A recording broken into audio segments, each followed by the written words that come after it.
Um, so real quickly, I think Ken's approach going kind of through the documents, as he described, makes the most sense. One, we were able to make connection today. One of my associates, we had left a number of calls with Christine Lynch.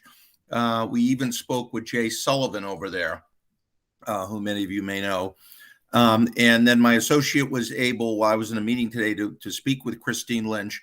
And there's really one overarching kind of theme that Christine said. And she said, look, I'm going to make the same advice to Wachusett that I've made elsewhere, which is don't get ahead of your skis. Meaning, she said, what should happen through your ad hoc committee, he didn't get into the weeds, but this is the takeaway for your benefit, is that whatever you think you may wish to do, don't move it to the floor, don't move it to a motion, don't move it to the a motion for the school committee proper to accept at an upcoming meeting. She said, send over the working draft that the ad hoc committee might feel comfortable with, if that's appropriate, for them to give an initial review. She said, we will then presumably make some tweaks, and we will then send it back to the district where she said usually subcommittees, whatever they're called, would then vet this further, make any revisions, ask her further questions, and then bring it to the full body. She said the concern is that when people think that we've got a draft worthy of having the school committee approve it, that might upset the apple cart with DESE. So she's reminding us that she would like to see the work in progress, whatever that may look like, from tonight's meeting or any other meeting. She doesn't necessarily know there's a meeting tonight, but she's agreed to take a look at that. So that was kind of the takeaway for her. That was the main thing she wanted to convey. One other point that she made that I'll just mention now is with regard to just a couple of things that were teed up for her as well.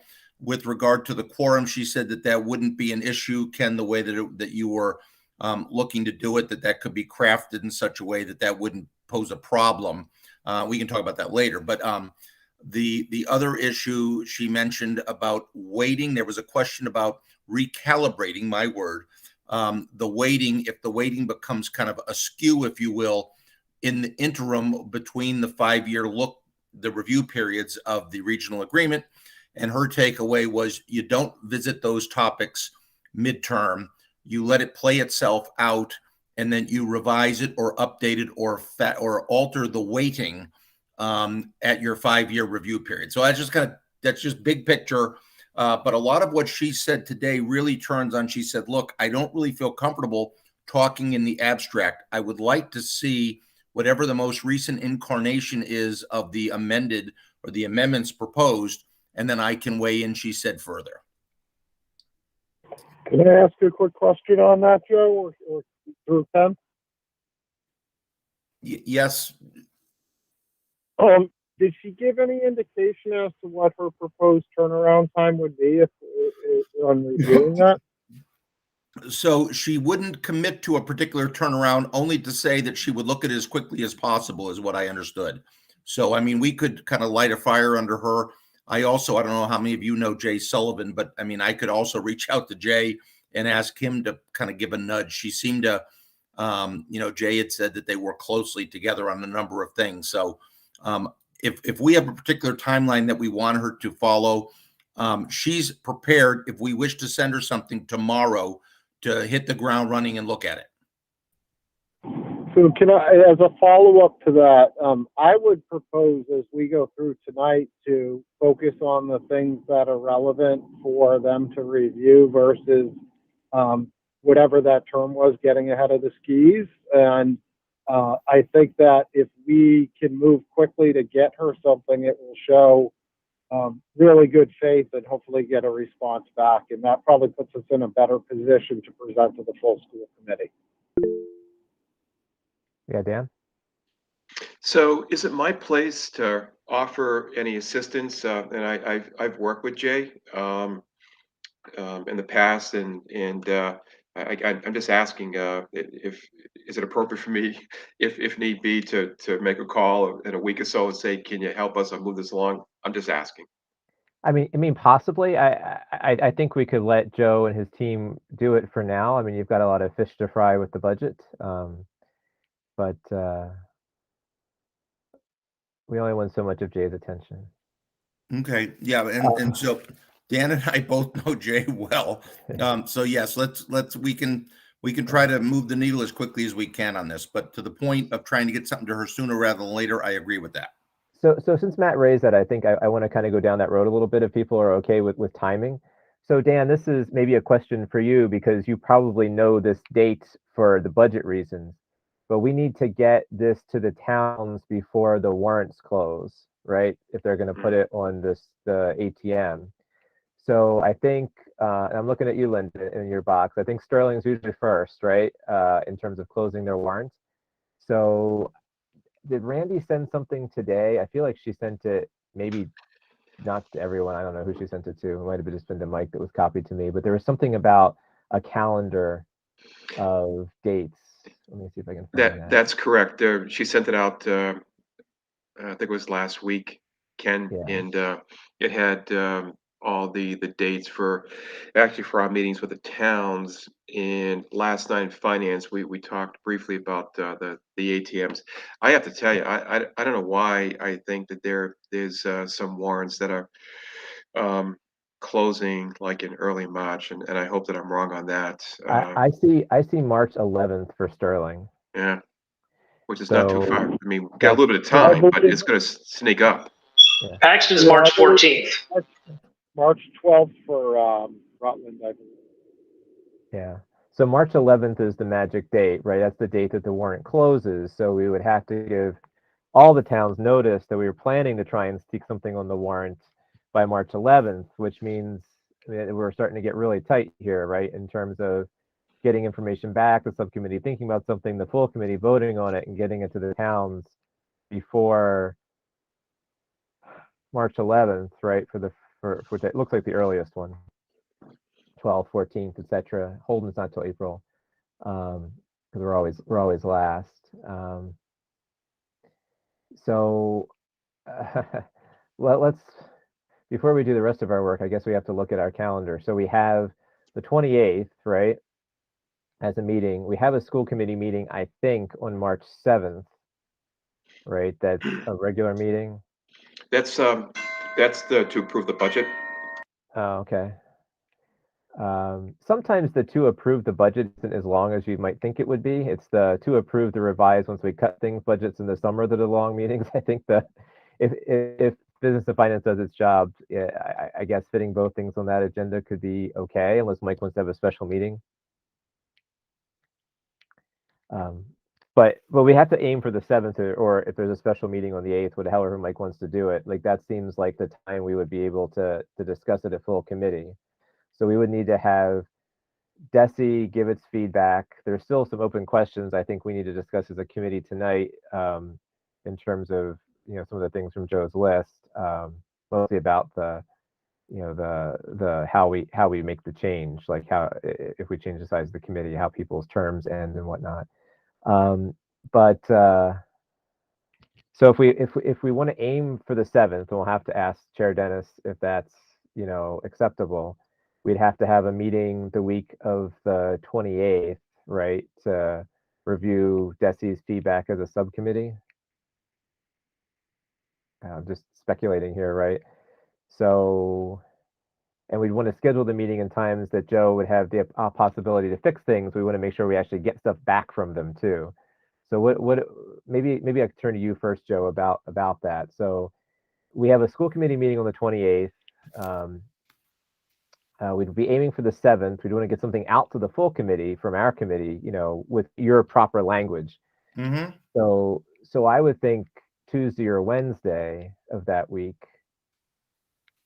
would be ideal. It gives you time to make any last changes and prepare something to share with Daryl that he can then put in his report. I don't know what people think about that. Yeah, I think, speaking only for myself, I'll let everybody else chime in as well. I think that approach makes sense, and I'm willing to do whatever you need to work in with whatever timeline you have, Ken, to kind of move this. And with regard to DESI, The question was posed, well, what if we're on a tight time crunch and DESI is slow? Their point was, well, you can absolutely, if need be, move forward with whatever you have without our preliminary review. We just think it's like diving into the water without knowing how deep it is, right? Was kind of their takeaway. So it's not an absolute that it has to go to DESI, but that was strongly encouraged. So what I suggest we do, and I could reach out to her tomorrow, is once we've developed, Ken, your timeline that you're speaking of, I can say we absolutely need your comments back, Ms. Lynch, by X date, so that we then have a Y and Z date, right, to revise it, to get it to the next level. So going to the last item on our agenda first, Linda, what do you think? I just was wondering if it's the kind of thing where we could be prepared to make amendments at the town meetings if the timeline gets away from us. So if it's on the warrant, but we need to change things, is that the kind of thing like the assessment changes that sometimes happen? I would think so. I mean, I think is the towns will probably want to consider it too and make the boards of select people might want to make a recommendation, but we can always do that. At least people who are still in the committee at that point can do that. Some of us might be sitting in the audience by then. Yeah, that's definitely a possibility. What do people think about that week? Do you think Tuesday, Wednesday? What works better for people? I mean, the Wednesday probably Dan can't do because that's the presentation to Holden's DOS FinCom on March 2nd. And I can't do Wednesdays. I have a class that night. So Tuesday.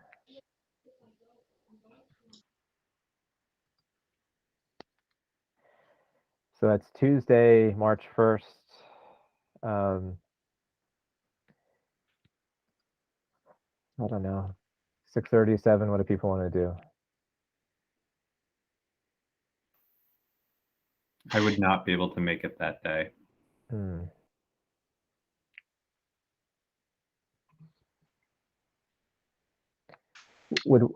Works for me. I don't want to disrespect Paul, but would we have quorum, and could you share thoughts with us if you can't make it that day? Because Dan can't make it on the Wednesday because you have a FinCom meeting. That would be fine with me. If you guys Carl and Matt and Linda, can you all make it that day? Actually, I can make it. You know, don't let me hold you up. I mean, by no means do what you have to do. But I think we need district representation at this meeting. It's a pretty important one, and if you and Daryl are both gone, I think it's a problem. I can make either day, Tuesday or Wednesday. Okay. Should we do 6:30? I'm just spitting that time. Yep, that works for me. All right, so that was maybe you can let Randy know, Dan. 6:30 on Tuesday, March 1st. Yeah. In virtual or in person? I think virtual is how we've gotten. Okay. Quorum, so. Yep. Good. So, all right. So, working our way towards the documents, Joe, there was a couple other questions we were going to throw to DESI that I think as we go through the documents, we need to have in the back of our mind, and with regards to any input they had on how terms would turn over. That was one question I think your firm wasn't comfortable answering without input from DESI. Did Christine have any insight into that? I'm sorry, you're muted, I think. Thank you. She wouldn't commit on that. She again kind of punted and said, send me over a draft of what you guys would like it to look like. And then we can opine further on that. So I don't know if that's her modus operandi or if she wasn't prepared to answer on the spot, but a lot of these things she said, bring them to us in the form of your proposal, and then we can let you know if that works. That's not the most helpful thing to say. No. Because then that involves you writing something that she's not going to like and then having to completely redo it. Yeah, no, I hear you. She wasn't super helpful. Yeah. Okay, then. So just looking at, so there's a lot of documents we should go through, and I agree with Matt that we should prioritize the ones that have to go to DESI rather than like the wordings of motions for the school committee. I think that's good thinking. I do think the one thing we might want to discuss first is some of the topics that Joe felt he couldn't answer due to not being evidence in the public record that would support that. Just so, because that's not then going to be in the document, right? In any of the documents, because you didn't know what to say, right? So maybe we can have those conversations first, and then go into the documents, edit the documents, and leave you to maybe like make the edits you hear tonight, and then send those off to the DESI ASAP. Does that seem like a plan to folks? All right. People who I see nodding. So going to the email that I had from you, Joe, the questions that I think were outstanding, if I can read through it, was is the proposed weighted vote distribution compliant with one person, one vote? I think that we have language for that already, so we'll just let her opine on that, as you say. Is the amendment required? Do we answer that one? So how will the committee change from its current composition to either the weighted vote membership protocol or the 26 committee member option? You said that our office does not believe the weighted vote option can be phased in as current member terms expires. It will create complications with existing members' votes not weighted and new members' votes which are weighted. And then we asked, how can the committee's members' terms be staggered if the changes are implemented immediately after being duly accepted? You say, presumably the changes are implemented immediately as opposed to phased in. The committee will need its members elected for the new committee to do its business. If all members are elected in 2022, how can those terms be staggered? Maybe they cannot. So I think the big outstanding question before we get into the nitty-gritty of the documents is what we as a committee want to do. And I view this as possibly three options. One, we decide tonight which we would suggest. Two, we punt a little and ask Joe to create versions with both options and let the committee decide. But I think we want to give Joe direction, I think, on this topic, so we can add that language, and then let's go through and look at the language he already has. That's my suggestion. So the big picture 50,000 point question is, if we went into weighted voting, does the subcommittee feel we should do that by wiping the committee out and having new elections with staggered terms, which is probably, depending on the town clerks a little bit, come the next elections? Or do we think we should come up with some model where people get I don't know, pushed out? Because that was we spent some time with this last time, hoping that we would get input, that one was possible or not possible. Carl, what's your thinking? So I think one thing to look at would be, the complicated one really is Holden, because Sterling and Rutland are really just dropping one seat, and it depends on like what year their elections have two seats that are up, like a 3-year term that's up for two. Like if it happens that it's that year, then basically one of the seats just goes away, and then they'd have 1, 1, and 1. But like Paxton and Princeton, we only have 2. Our numbers aren't changing, so it doesn't necessitate a change for that. It's really just kind of figuring out what we want to do with Holden. And even at that, I don't know if that's something that like the town clerk at Holden would say, like, this is what we prefer to do. But it might be it might be consideration, because if it like with Rutland and Sterling, if it lines up, we've got a 1 in 3 chance. But that would kind of resolve itself, and then really kind of figuring out with Holden. Linda? Yeah, I don't know. Oops, sorry. That's okay. It's this year that both Rutland and Holt and Sterling have 2 seats in the rotation. So May 2022. Yeah, this year there's 2 seats in Rutland, and next year I believe there are no seats up for election, and the following year 2 seats. So I don't think it would necessarily work for Rutland unless every seat was up for re-election next year, which means the 2 3-year term seats this year are actually a 1-year term. Yeah, I mean, I would think it would be simplest, although I see two problems with it, to just say the committee will reorganize and revote, all the seats with this new model. I guess the two objections I'd see people having is one, a small number of people who are actually in those seats might object to that. Or else on the flip side, if you let it go by attrition, I could say, all right, so say my seat was up next year and you just don't renew it. I could be like, hey, wait a second, like, why is my seat the one that's going away and I don't get a chance to rerun for my seat? I don't want to do. Whereas, oh, you all get to keep your seat. So even if it was naturally turning over, I think there's a conflict there of attrition. And then the other people, I guess, is people who voted for a person to a 3-year seat, saying, "Hey, I wanted this person 3-year seat. That's what my vote said, and now you're making that seat go away."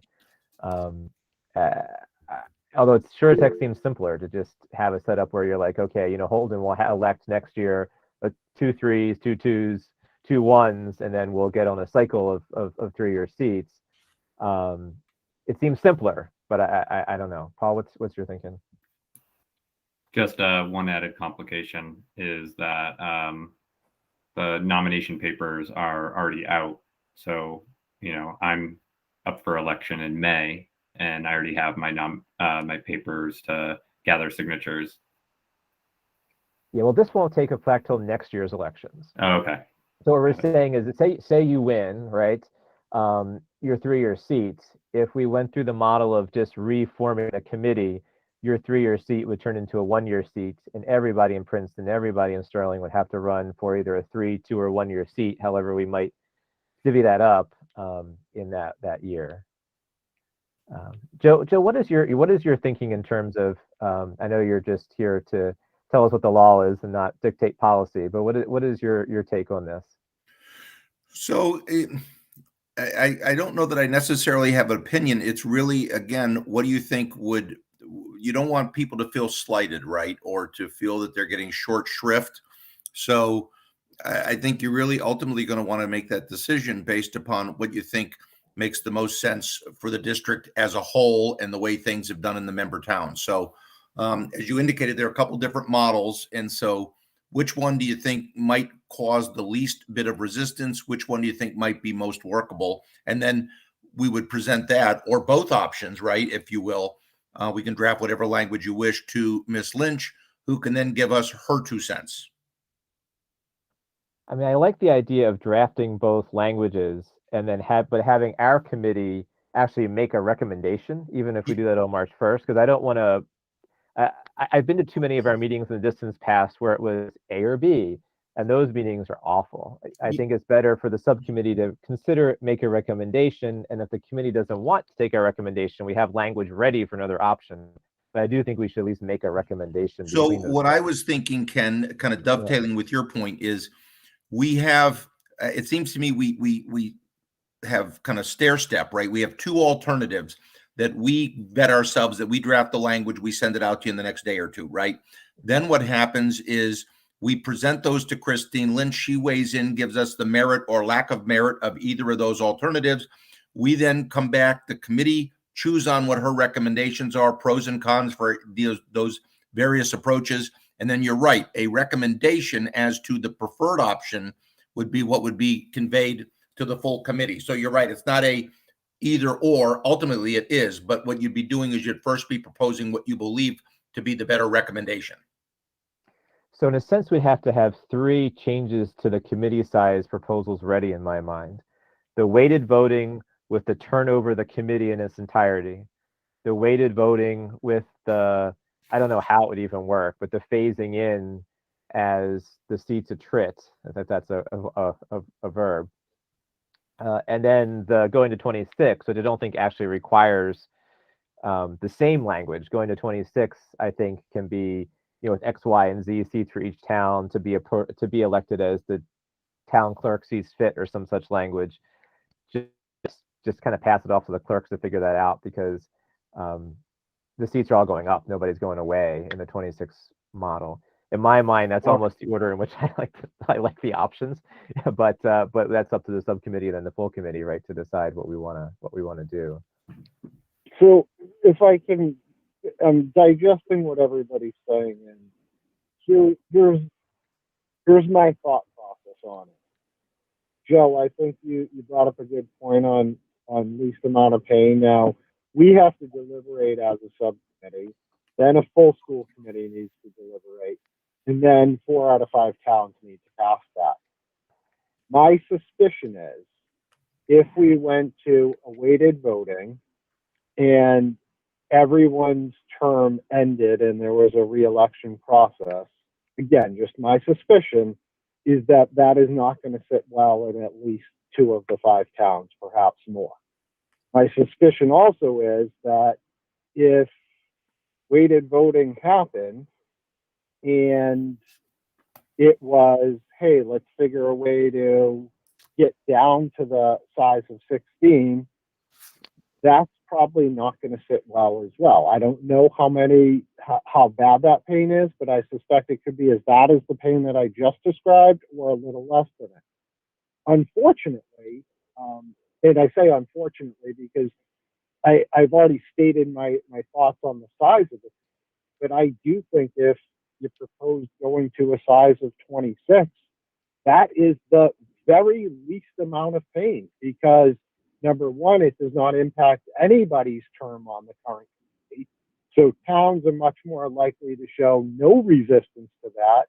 And 2, it could be a model to then set up for weighted voting because then you have perhaps a better way to look at it, not in terms of, hey, we need to make a change immediately. You might have the ability to then look at how do we change this over 3 or 5 years. So I know the outcome of our last meeting was a thought of, hey, maybe there's an ad hoc subcommittee that looks at how the rules and regulations happen within the different sizes of the committee, but maybe the ad hoc subcommittee is different and says how to then we look at taking the size of 26 and go to a weighted voting. I'm just looking at it from the perspective of what's going to have the least amount of resistance that actually has a chance to fix the problems that exist today. So Matt, it may just be your supposition or folks you've talked to, but why do you think that the towns would object to weighted voting? Because the Holden's Board of Selectmen will really object to the 26 person. Like they'll recommend against that. I think it's going to create a tremendous amount of.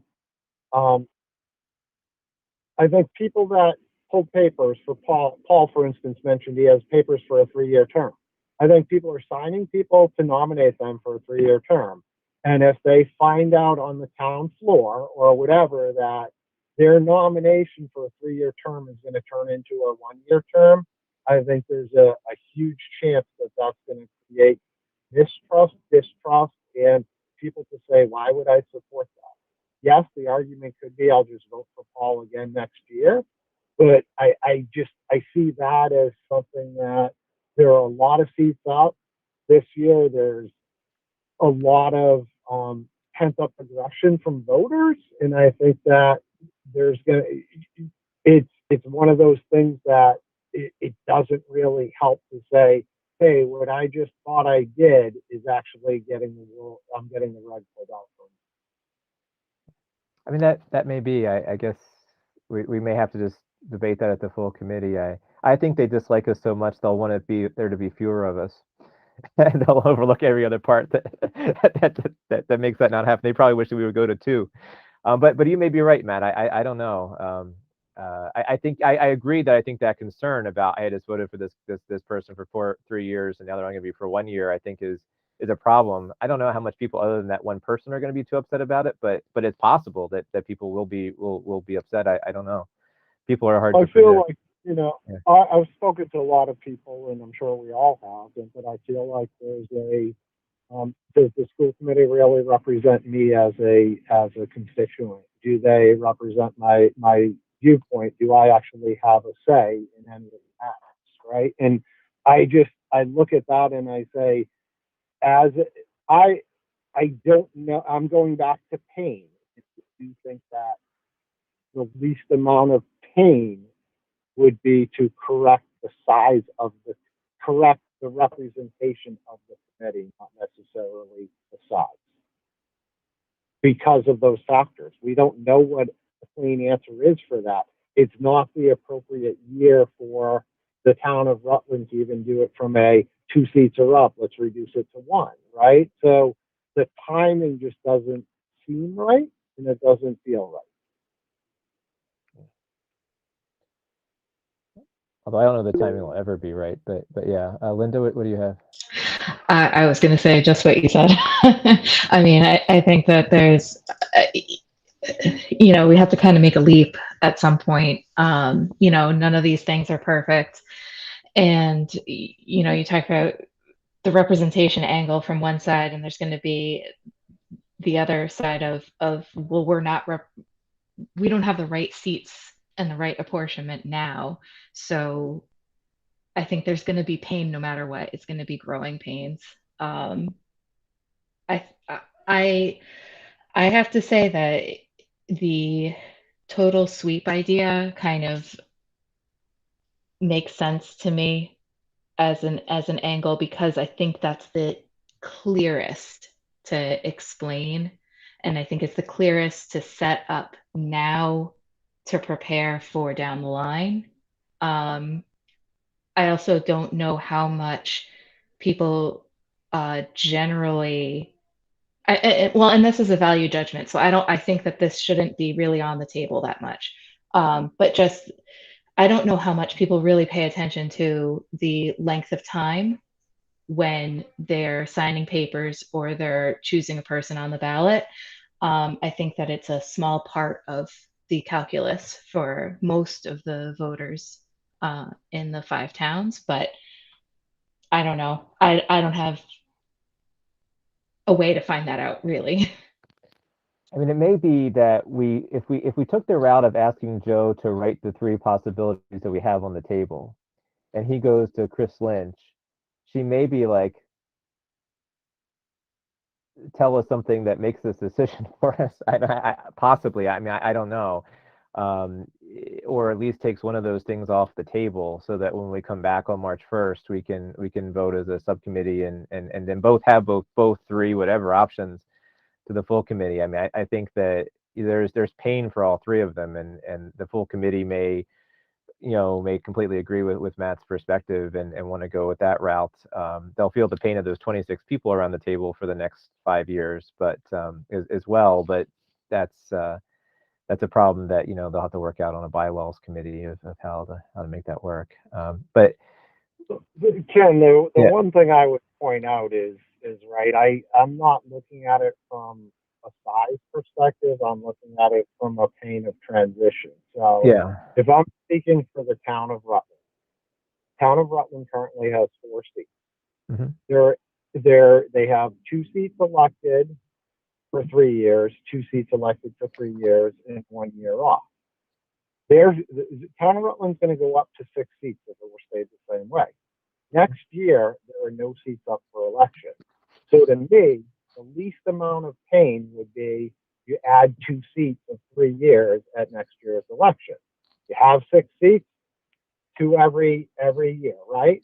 So then that puts you in position, if you ever wanted to go to weighted voting, you're going to 3 seats anyway. You could just reduce it 1 per term, right? And that allows for not my seats up. There's 2 seats up, and then that's a very clean transition. I'm speaking from the point of view of Rutland, but from my perspective, that's going to be the least amount of pain for something to pass, not at the school committee, but at the town level. Yeah. There's really no objection to that outside of the school committee's too large. It's Rutland's actually getting the right representation of a 1 vote per it equals it up. So there's no pain there. There's 0 pain. So I wish we could have a conversation of what each would impact every town, right? So where are the other 2 seats getting added in 26? And what is that impact on the pain? If they're not adding seats, what is the impact on the pain by the other? Well, we can figure that, right? We have this is a 3-year for Holden. Then we have a one year, so that pushes off. Right now we have 10. So we're Linda, maybe you can figure this out for Sterling while I'm figuring it out for Holden, if you would.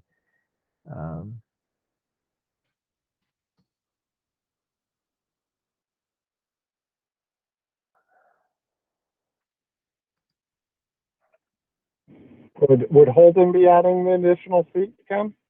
I have In to. the 26 month? I have too many windows open. Hold on for that. We have 10 now, and in the 26, there's just so many. There's so many separate files. Let me go. 26 committee members.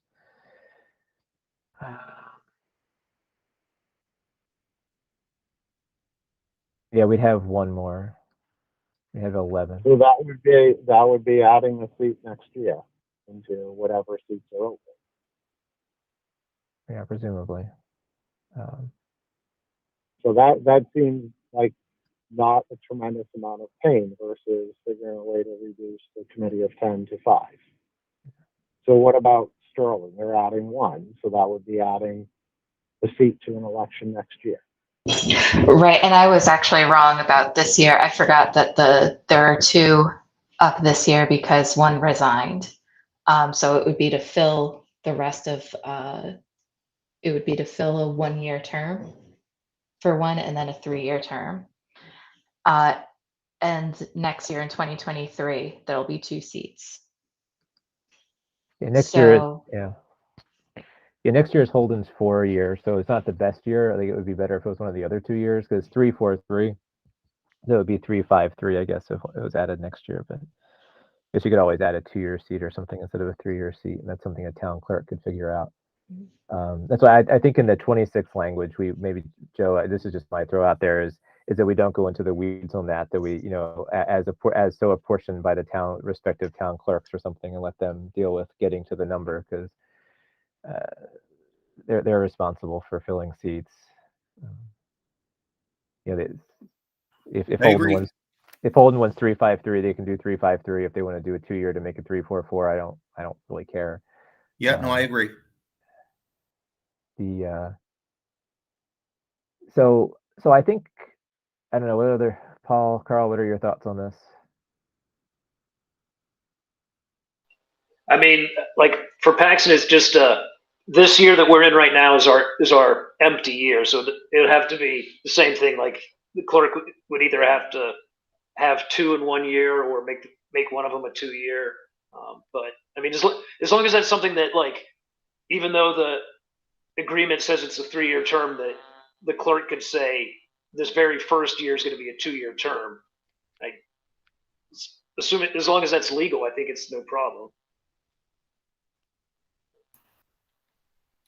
And Princeton is staying consistent with 2 seats either way. So I don't see a huge change there. I don't think it's going to work out cleanly no matter how we do it, right? I just feel like there's always going to be 2 people up for election and only 1 seat, and both of them want to run again, which is fair, which is reasonable, but not clean.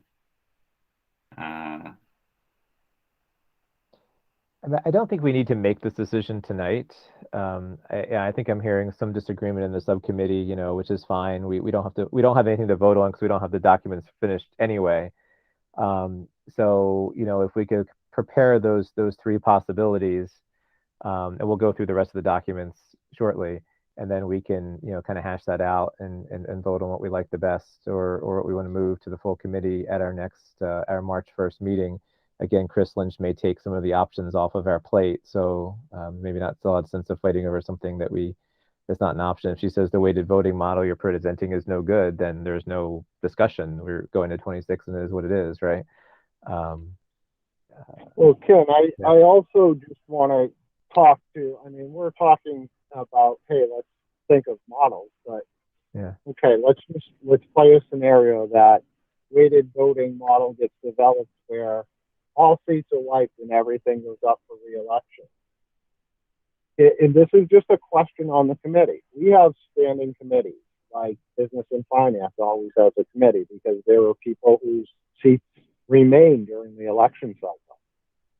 What happens in an instance where every seat is up and an entire new committee is voted in on weighted voting? Is that something that the business can operate as a school district? Yeah, Joe, maybe it's a question you can ask Chris in terms of that. Normally it's business finance committee stay seated, because people are still on the committee. I suppose there must be some precedent for that. Maybe, I don't know, in terms of, smaller committees that the other business and finance committee might both leave the committee that year. I don't know, Joe, but that's a good question. Yeah, we'll pose that to Christine. Yeah. Yeah, because you technically would not have people sworn into a committee if there was a school operation that needed something in May. You did not have any standing committee that is yet to organize. The first meeting of organization is merely voting a chair and a vice chair. You can't really have an agenda at that point because you wouldn't have anybody potentially on the prior committee. So just the things that I'm thinking of, that those are realistic outcomes of some of the options that are on the table, and we have to think about that. No, yeah, we should keep thinking about those things. Yeah, definitely. Instead of saying, hey, here are the options, that's our responsibility as a subcommittee to understand, well, if we're proposing this, this is the potential outcome of that. Yeah, those questions we should definitely ask to Chris, Joe, and yeah, and then I agree, we have to consider everything that can come up. The committee will then, of course, have a year of figuring out some of the details. Those are important ones you mentioned, but some of the other details, the committee and the towns will have a year, if we went that way, to plan for it. But I think we can have that vote and discussion, next time. If there's other questions that we think Joe should ask, we should put them on the table before tomorrow. Either email them to me or talk about them tonight, just so he can go to her once, because he's probably hard to get a hold of.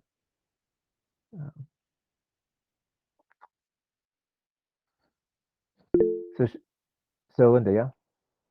I had a question about in the write up for the weighted of the October 1st date that was in there for checking on weights. So why don't we go through those documents now? Should we start with that one? So Dan, do you have all the documents, or do you want me to share? I mean, I can screen share if you want me to. Well, given my my luck last night, Yeah. So there's just so many documents, which is great, Joe. Thank you. I just need to make sure I'm getting the right one. So, all right. So we're talking about weighted voting first, since that's the one Linda brought up, and then we can look at the 26. Nope, don't want to do that. Share a window. Holy moly. Yeah, let me pull that to the front. Sorry, I just have like all of the versions open at the same time. I had the same problem last night when I was broadcasting for finance. I can't wait to go back to real I can't share the in-person screen meetings. because I don't have permission. All right, so it looks like it's me. All right, Okay. let's. So where am I going, Ken? You're going to the document that's titled Amended WRSD Regional Agreement Weighted Voting. Because the motion is really just got the same stuff in it, right? So.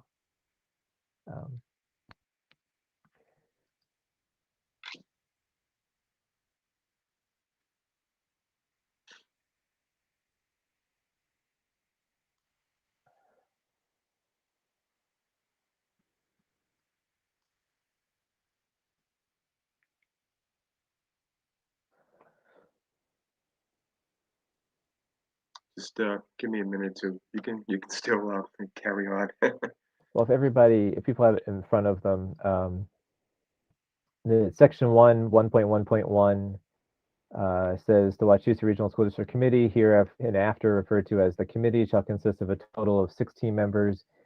Each member hereinafter referred to as a member. Each member shall be elected their respective town elections for a term of 3 years, as detailed in 1.15 below. I think that's one question we already asked Joe. Is, the town clerks have a right to do that slightly differently, right? If they see fit.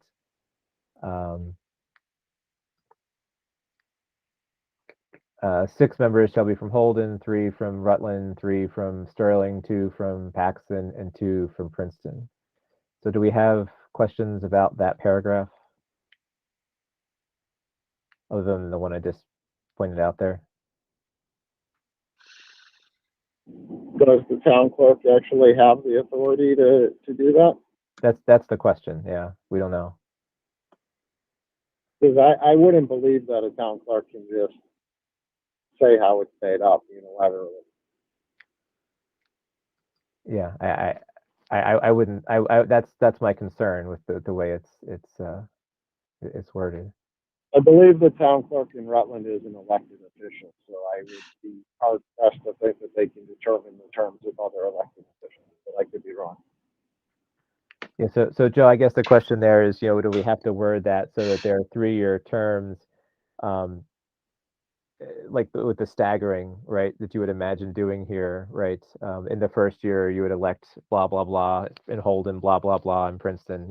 I think we might have to write that out. And thereafter, elected to 3-year terms, I think would probably be the proper language. It's really only, it's an issue for all the towns, right? Presumably you would want to do, for Holden 6, I'm just talking out loud, you would want to do 2 3s, 2 2s, and 2 1s, and then 3-year terms thereafter. You would think in this model, if it was, and they're in, right? So the 2 3-member towns would be a 3, just Holden in half, right? 3, 2, and a 1, and then 3 thereafter. And then for Paxton and Princeton, I mean, does it make sense 3 and 2, and then 3 thereafter? So Ken, can I just stop you there? Sure. How is that ever going to be something that would pass? Why would somebody, if you're going to have an entire re-election for weighted voting and 3 seats open in one town, why would anybody pull papers for a 1-year term or a 2-year term? Everyone would run for a 3-year term. But they don't now. I mean, we've had 1-year terms in Holden many years, and people run for the 3 and run for the 1.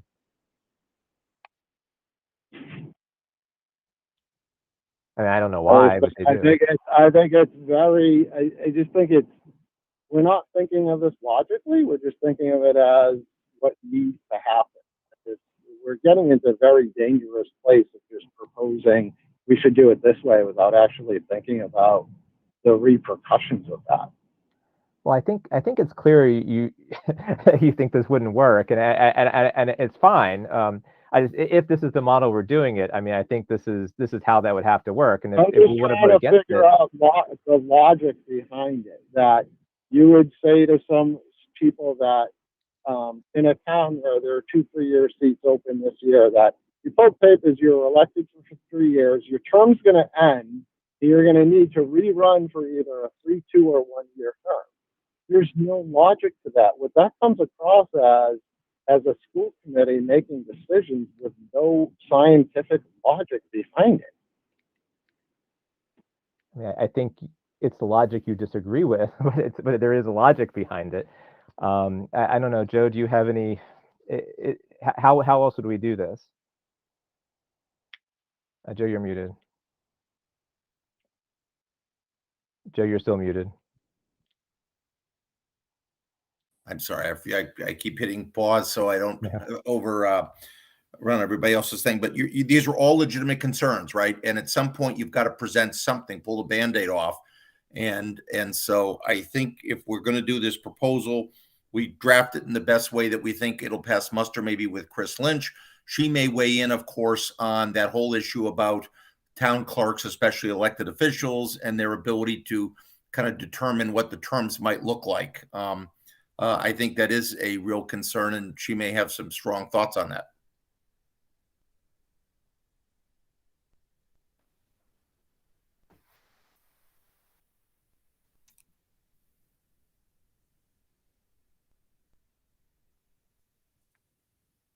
So the other three of you have thoughts on that?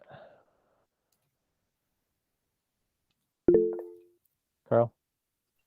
I mean, certainly with weighted voting, I mean, the kind of the option we haven't talked as much about, but we a little bit gotten away with it though. But seeing what the attrition would look like. So like if there's like 2 seats up in 2024, one of them goes away, then you'd have 2 people. If like potentially if they were both interested, it'd be 2 people running for 1 seat. But it wouldn't. In that case, like you wouldn't be cutting anyone's seat off. Like if someone was elected for 3 years, they'd be elected for 3 years. I didn't see if we had one that talked about weighted voting with attrition. I think what we were trying to do is come up with Joe was going to write 2 models, right? So this paragraph would have to be different for those 2 models. If it was without attrition, it has to look way one. If it was with attrition, it would have to look a different way. I think Carl has a pretty, he's got a good point there. Could there be a model, right? You have a committee of 22 today.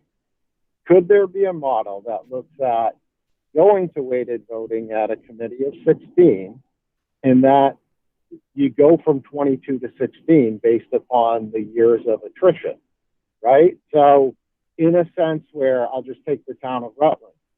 The 16 model has Rutland having 3 seats, but could they technically have 4 seats until 2 seats are up? And those 4 seats are just weighted in the same capacity that 3 seats would be. Does that make sense? Yeah, I think we're asking Joe to come up with that model as well, right? To come up with both the attrition model and the wipe clean model so that we can see if they both pass muster with Christine Lynch and then bring them back to us. And then we would decide which of the 3, the weighted with wipe clean, the weighted with attrition, or the 26 were the model that we thought was the best, with the potential that Chris Lynch will tell us that wiping the state clean is impossible or attrition is impossible. You know, I guess we don't know until we show it to her, since she doesn't seem willing to tell us ahead of time. I guess the question that I have for Joe's model is, when we look at weighted with attrition, are we looking at weighted to be, so let's just play the game that this goes to town meeting and it passes with weighted and attrition this year. Are we looking at starting next year with 16 by attrition, or could next year start with 20 because that's what the committee looks like, and then the following year it goes to 16? Because to me, the second model that I described is probably the cleanest and allows for the least, the easiest way to get to a weighted model of a defined number in the cleanest way. That way you don't ever touch any of the existing seats that are up. It's just a matter of reducing them at the point of when they do come up for election.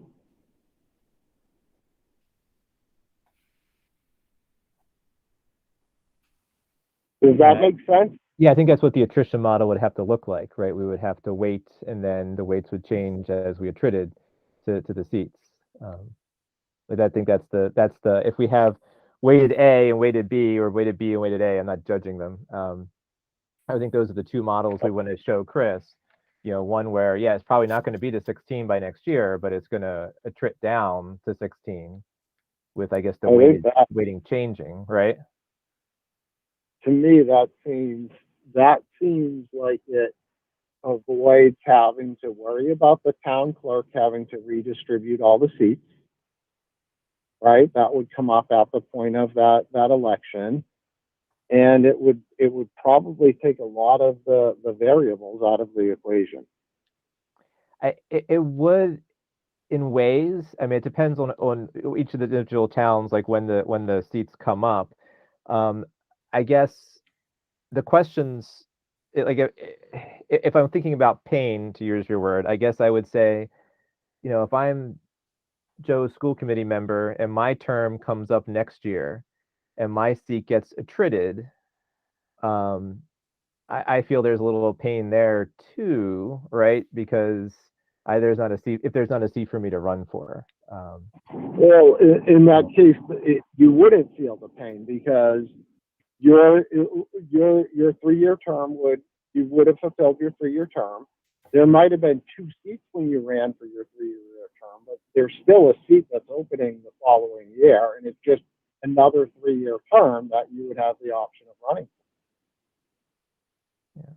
But yeah, that is the one model, right? And I would presume, Joe, in that model, to keep it as simple as possible, the language would be something along the lines of attrition at elections, so that we don't get into the complication of people resigning and like the weights shifting in the middle of the year. That seems horribly complicated to me anyway. I don't know what other people think, but I agree, Ken. The towns could always appoint to the end of the term like they always do, and then it trits at the election time. I don't know. It just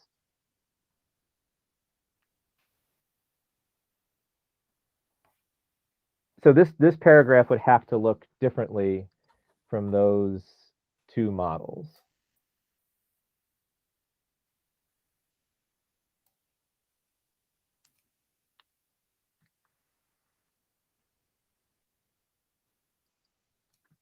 All right. Paragraph 2 talks about the number of members being reevaluated every 5 years, and then the reevaluation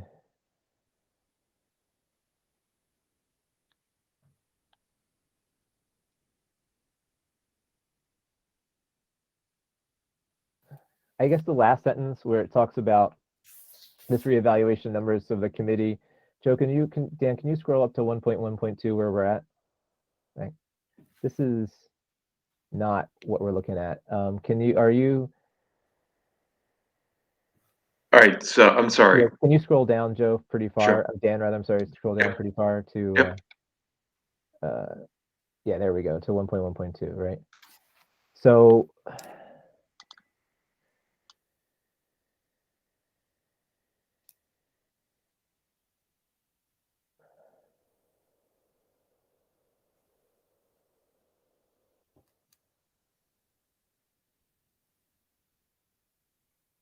Dan, so Joe, is the logic here of that last line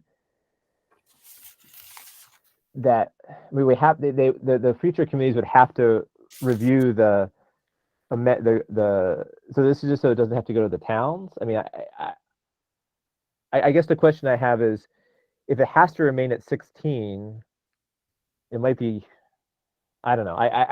Can you explain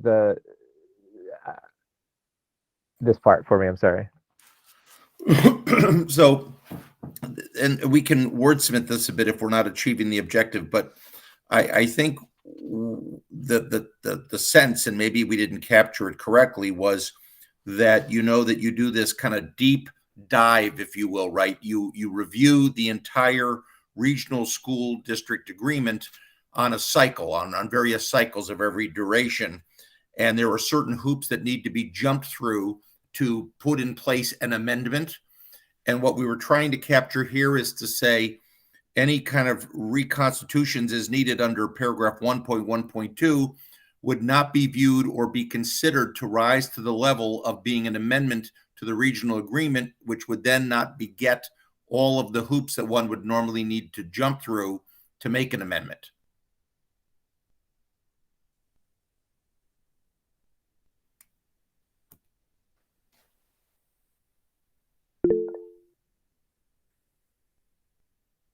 Carl?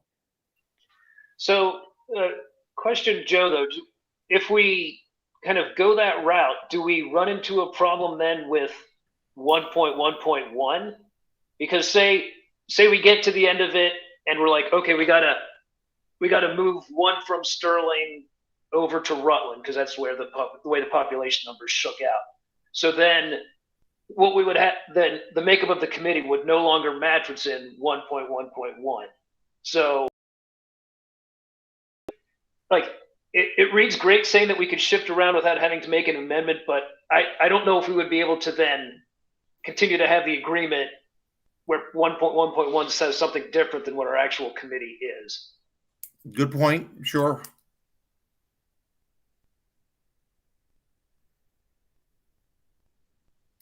And this may be one of the concerns, Carl, that might be raised by Chris Lynch, right, when she looks at it.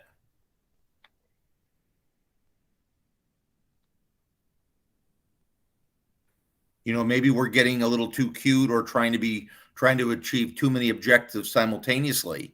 And what is it? The Occam's razor, simple solution might be the best. I don't know. But what we've given you guys here is some food for thought, right? As to what we might want to present to Christine Lynch. What other people think about this paragraph? I mean, I hear Carl's concern.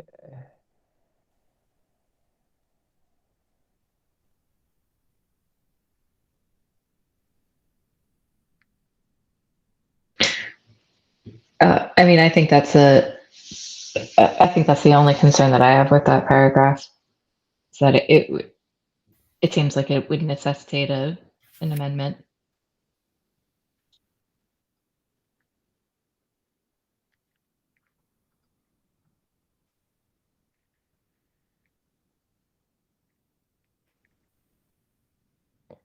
Yeah, it would seem that way to me. I guess the timing is a question in terms of, when it would take effect. But yeah, I feel like I would have a hard time having the committee changing its representation from town to town without there being like a pretty formal process. I almost think we should have to go to the towns if we were going to take something away from Sterling and give it to Princeton or whatever the calculation would be. So do we want to take that last sentence out?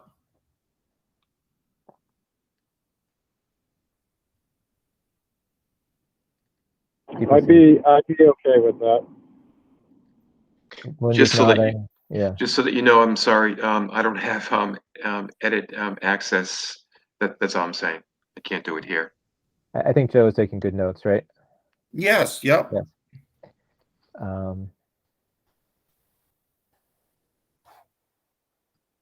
So the next sentence, the next paragraph talks about a question we had sent to Joe in terms of the votes, including subcommittee votes, being based on the proportional weighted votes of the members. Now, this is talking about being recalculated, and I guess what I heard you say, Joe, and I might have misheard, was that Christine Lynch was saying that we should not recalculate the weights except every 5 years. That was the sense that we got from her, is that she doesn't think that it should be done outside of that 5-year review period, or inside the 5-year review period, as it were. I mean, that makes it easier. It makes it more straightforward if we just change the language to, the weights will also be reconsidered every 5 years or something. It makes a lot of that second part of that paragraph go away. I don't know what people think. Linda? Yeah, I think that making sure that the recalibration is just at the 5-year mark is good to ensure that seats are filled. I think it's a good carrot to make sure that it's not just a seat, it's a 1.5 seat or something like that, versus like smoothing it around until there's someone there. Does that make sense? I don't know. That's how I've been thinking of it. Yeah, I agree. I think though, I think this paragraph might be getting at more like, do we reweight all the votes every year? So like if there was a mass efflux of people from Holden to Rutland, and that changed the weights, would we worry about that, or would we wait till the 5 years to worry about that? I might be reading it wrong. Carl? I think this kind of gets along the lines of what Joe had mentioned earlier, that initially you just leave it at 5, and then if there is that mass efflux in year 3 of it, everyone's like, hey, we got to adjust more frequently, then next go around for the regional agreement, we could look at putting it in there. But it seems like the simplest is just say that it gets adjusted at the calibrated at the 5-year mark. Are people generally okay with that? Okay. And it seems to be what okay with that. It seems to be what Chris wants us to do anyway. In 1.1.4,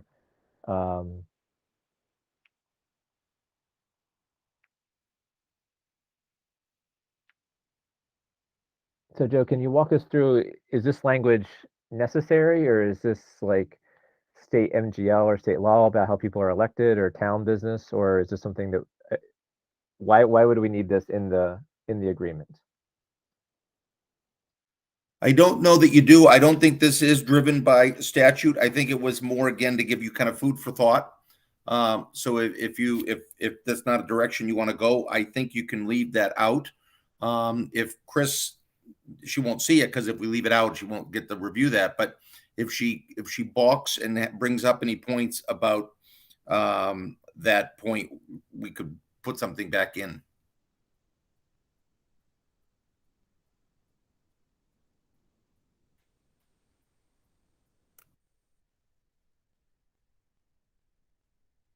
What are people's thoughts on that point?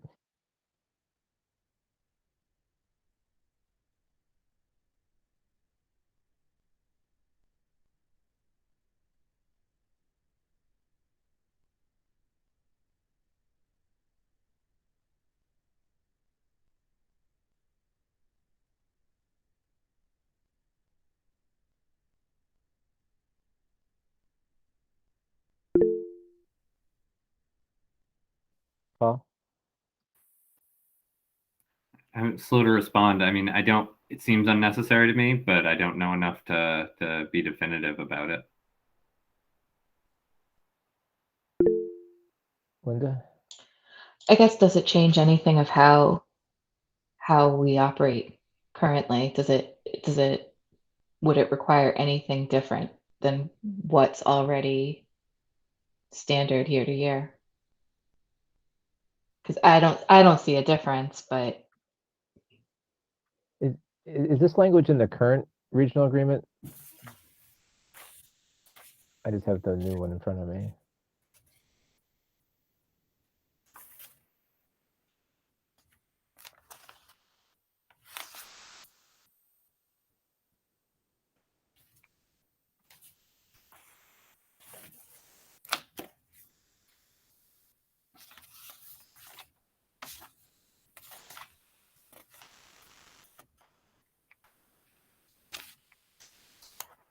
So Joe, maybe I mean, all I'm hearing from people is it maybe isn't necessary. So I don't know. I do think it's important. I think some of it's necessary, to be honest, that each member must reside in the member town in which he represents. And I guess, I mean, I don't see how you can get elected to a seat from a town if you don't live in it, but Carl? I mean, I guess my only question would be like, is there something in MGL? So like, I'm elected here in Paxton, and tomorrow I buy a house next door in Rutland because I want my kids to go to the middle school and learn German with a name like Otmar. Like, at what point when I move to Rutland do I have to vacate my seat? Like, is that something that's spelled out by town? Is that something that's spelled out in MGL? Or can I just squat over there and represent over here, which I'm pretty sure I can't, but like, because if something like that spelled out in MGL, then I don't see a need for that. But if that's a gray area, then it could be good to have. So without putting everybody to sleep at this hour, there are many incarnations on these regional agreements, and sometimes it can be where they'll treat the entire region, right, as effectively a town, right, and then it's kind of everybody's got at-large seats. So there is conceivably a scenario where somebody in your situation, Carl, could, under different models, not the models we're proposing, might move off to one of those. So I'll compare and contrast this with what you currently have. And if the language is not similar to what is currently there, and your proposal is that we delete some of that, we can propose doing so. We can delete the thing in its entirety, or we can propose just deleting, a couple sections of it or a couple sentences. But right now, I believe to be elected, to Ken's point, from a member town, you have to reside in that town. But maybe Carl's point is a good one. I'm saying him out and saying maybe it's a good one. Maybe we should, if it's not hurting anything, maybe we should just leave it and let's see what Chris thinks, because Okay. Carl does make a good point. If you're elected but then move, I kind of think I want you not to be representing me if you decided to move to Florida. And I chuckle, but there's been questions in the past about whether people are technically still residing in the district. And yeah. And I would say this as somebody who's owned a home in Rutland and outside of the district in a neighboring town. It's important to have that type of clause in there, because point of residence is point of residence, and somebody could always move out of town somewhere else but still own a property in that town. So am I hearing the consensus is we'll leave it in as part of what Chris reviews. And if she has any thoughts or we have any strong views one way or the other at a later date, we can revisit that with her if we wish. I think that sounds fine. Yep. So 1.1.5 seems kind of to get into the confusion of what we were talking about before, right? It seems connected to the question of obviously there's two different models, right? We're talking about, right? There's the model of the attrition, right?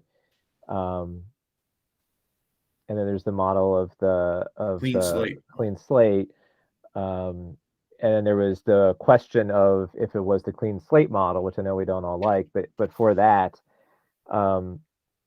this isn't kind of what we were talking about, right? We were talking about the possibility of staggered seats. Whereas for the clean slate,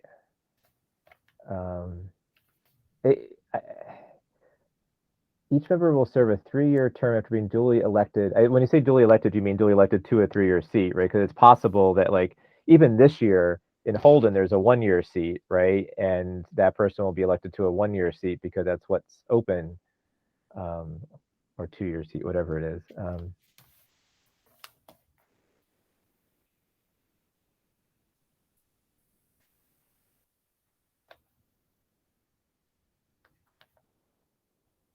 It just seems connected to the previous paragraph, is all I'm saying. Okay. But maybe it's not. I don't know. I'll take a look. Okay.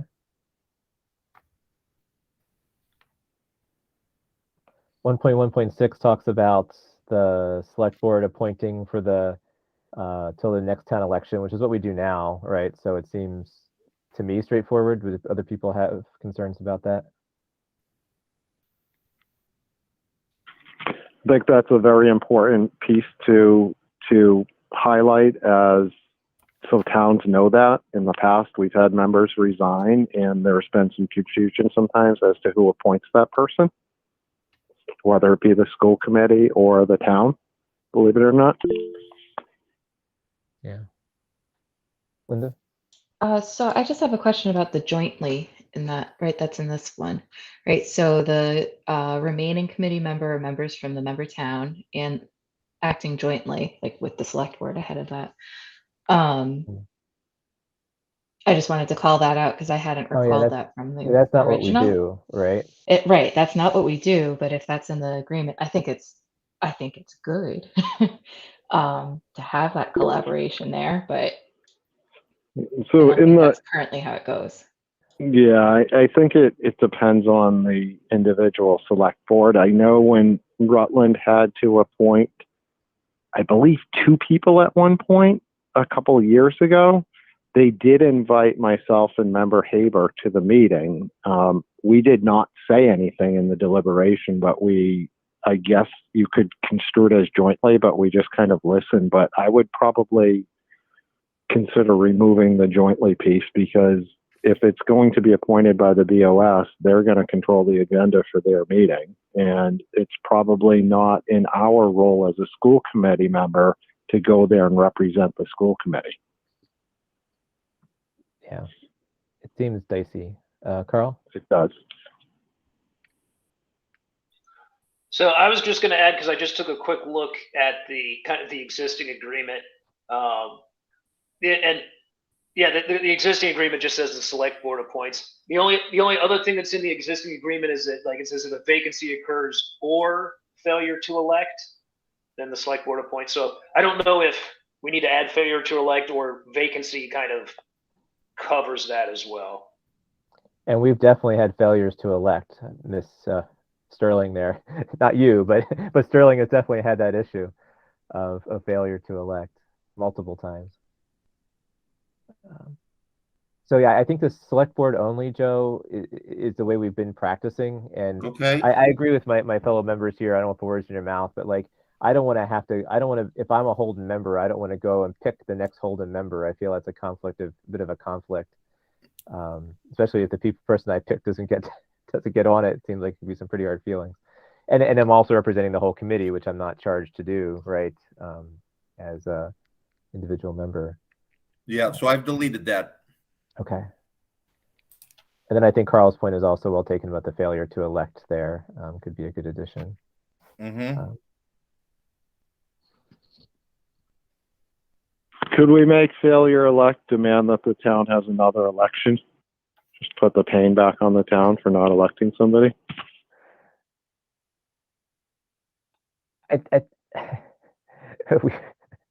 We should have a lottery in that case. That was sarcastic, by the way, just to let you know. Yeah. I think Sterling's clerk had to go through a number of people who were written in, who all said no one year, and then they had to call it a failure to elect. I'm sure it was not a happy day for the town clerk. So the next one is a big paragraph on the weighting.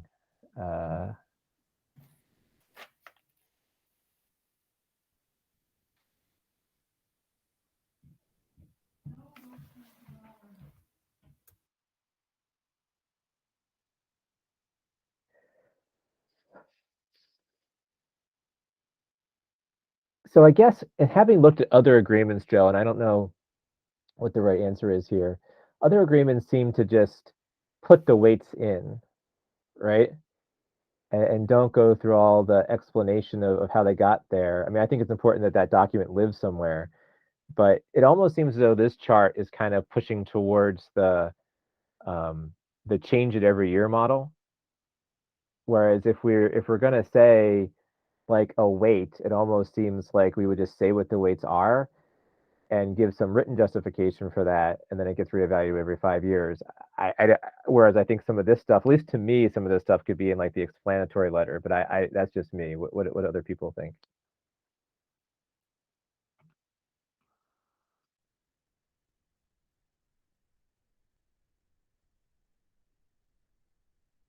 Is this the wipe the clean slate model, or does this apply to both? That's a good question. I think the wipe the clean slate model could just be simple. The both probably need some calculation like this, I guess, because we have to think about how it gets constantly changed, right? Like if you looking at the chart, there's a 7.01 weight in Holden, right? And whatever that would be, and then that would be divided by however many members there are. That's right. Right. So if the goal is 16 and Holden currently has 7.01 weight in the 16 model, then if it had 10 members, you would get 0.701. If they had 6 members, you'd have 1.16. Yep.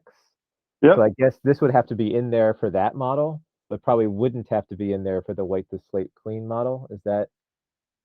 It would probably be in there for wipe the slate clean, right? Just because then even if you're wiping the slate clean, you still know that it's 7.01 divided by 5 or whatever it is. It's still the same total weight, right? Yeah, it would be.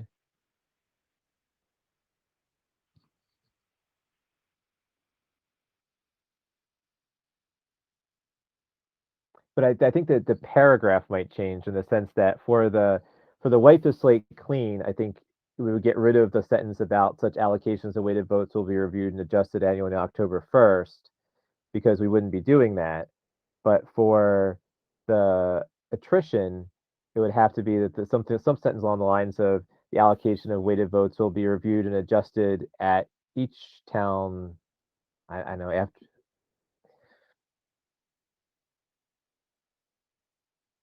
the town election, I guess, right? Because the number of members would change. Right. Carl? Well, I mean, I was going to say that I agree with what you said with wipe the slate clean. But I think I almost think that for attrition, like the attrition model, so like the total weighting, as you said, like wouldn't change. Like Holden will have their 7.01. But I almost think that, and it might be something that would go like in the letter that would cover it, because you would want to show like basically like the FY 23 election, you're going to have Holden will be down to 8, and that the weighting for each person at Holden would be 1.125, and then in 25 or like for FY 25, then it drops whatever. I think that just with that one, we would need to have that showing like over the next 2 years, because I think over 2 years would get down to 16. But you'd want to kind of, so we're not going to be adjusting it based on populations. It's only just the weighting based on number of seats dropping away, if that makes sense. Yeah, we need wording that accounts to that, I guess. Yeah. Okay. I'm making notes.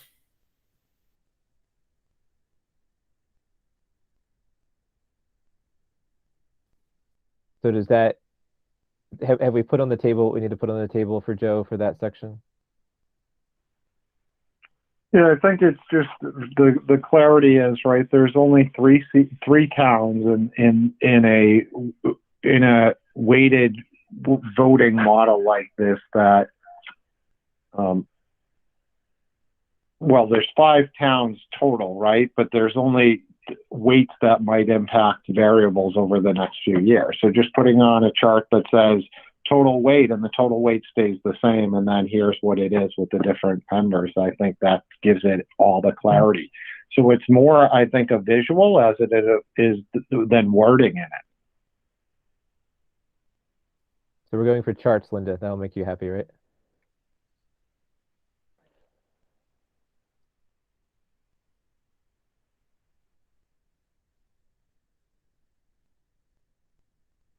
So 1.1.8 is talks about, these are some of the questions we raised last time, and I guess on one hand you could say some of this could be in the bylaws, on the other hand there's probably no harm in it being here, but we can discuss that. So there is the quorum of the transaction of committee business should be a majority of the total vote value of all the committee members as defined in the section above. The weighted vote total less than the majority may adjourn but take no further action. So that was defining the quorum, one thing we talked about. So in short terminology, the weighted voting goes into subcommittees. It's the same in subcommittees. Is that what I'm reading? In 1.1.9, it seems to be saying that, yes. Okay. So the subcommittee. So go ahead, Joe. I was just going to interject that one of the things when the question was posed to Ms. Lynch as to whether or not the quorum references would lend themselves to being in a policy or bylaw as opposed to being in the body of the document, she seemed to be steering us to keep it in the actual agreement itself as opposed to some other place. Okay, good.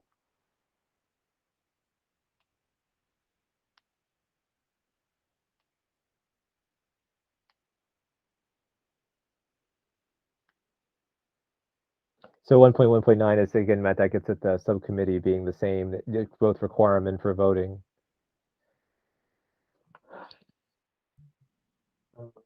Do people have any thoughts on that? To me, it makes sense, right? Like if you're weighted at one place, it seems like you should be weighted everywhere. That'll be tough for the chair to properly appoint, but that's not my problem. That's something the bylaws committee can take up, I guess, of how chair appoints subcommittees. You know, in the model we're talking about, you might have more discussion in a full school committee as well, though. You might have fewer sub meetings. So that is going to be a piece of complexity, though. There's going to be a chart that the chair is going to have to keep of the voting and assign accordingly, right? Because Yeah. you don't want subcommittee where one person's, there's 5 people and 2 people combined total can outweigh 3 people. That just doesn't have the right perception. Now, in 1.1.10, we're talking about, except for otherwise provided by statute or the terms of the agreement, actions by the committee shall be taken by a majority of the weighted vote total. We follow Robert's rules by our bylaws, and there are some motions in Robert's rules that require 2/3 majorities. So I don't know that that's our practice. I don't know what people think about that.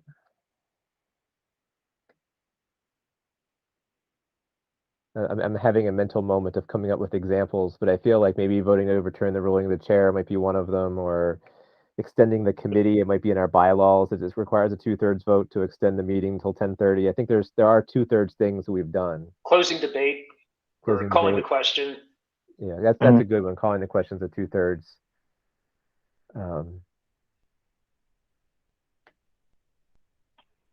So why do we need to have this in there?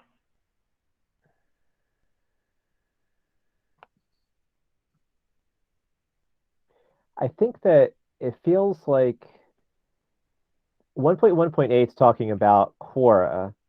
1.1.9 is talking about subcommittee votes. It feels as though if we could add the full committee's votes to 1.1.8, being by weighted vote, maybe we don't need 1.1.9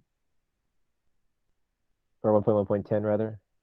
I mean, or could you just amend the first sentence to say weighted vote total or something according to Robert's Rules of Order? Because that's what we follow when it comes to motions and what if you need majority or 2/3. Yeah, so I think, Joe, my take on this is that maybe the most of it needs to be there in terms of the fact that the votes are by the weight. Like, I think we need to say that explicitly somewhere, but I don't think we need to say that it has to be my majority, because there are cases where that's not the case. Somebody had a hand and then put it down. I'm sorry. Oh, that was me. I was just going to say, if it's possible to just say when it's a majority, it's more than half, and then it's just the definition of majority and the 2/3 by the weighted vote, I think would. Well, may I pose a question, though, to Ken's point? If we don't reference majority and we just say taken by a weighted vote, and we just don't reference the majority piece, then you're really still defaulting to Robert's Rules of Order. Correct.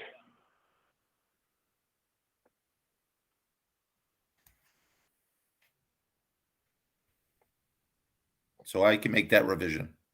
I like the fact that Joe put in there about the budget. I think even though it's just another vote that's 2/3, I do think we want to be clear about that, because there's been lack of clarity in these votes in the past about that. Of the entire committee, I like the fact that that's in there, Matt. Can you not hear me? I can't hear you, Matt. Sorry. It has the weighting of what the values are, right? Could we just say 50% is majority is defined as this value, 66.7% is defined as this value? Is that what we just wanted here? Rather than give an example of the budget, because the budget is one of those pieces, I believe, in Robert's Rules that says 2/3.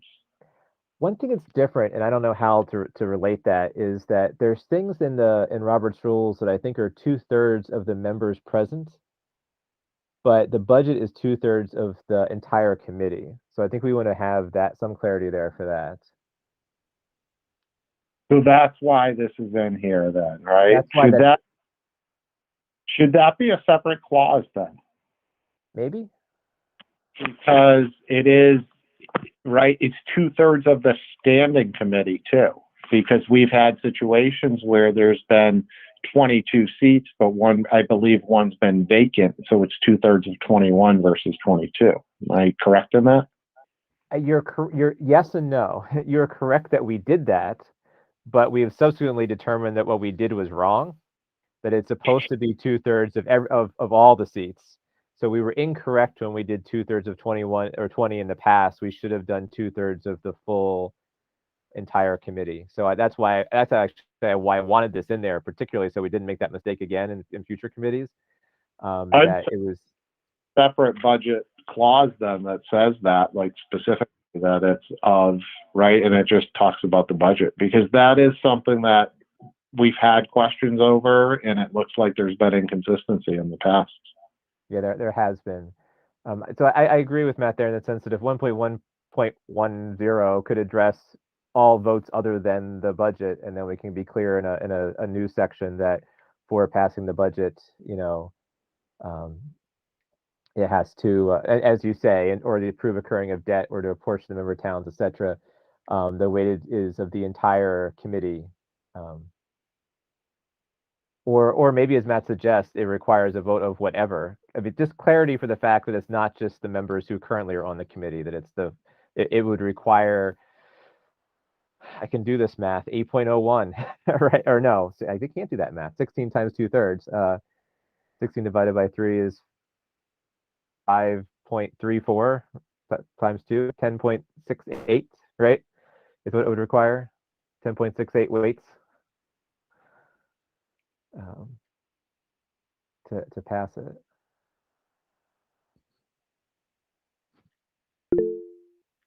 Carl? I mean, it might be as simple as saying that like Robert's rule, like that for purposes of voting, greater than 50.00 is considered majority, greater than or 66.7 or higher is considered 2/3 majority, and for the case of budget, specifically, you need 10.8 or whatever the number is votes, which spells that one out specifically, 2/3 based on the total. I mean, we could condense it down that way.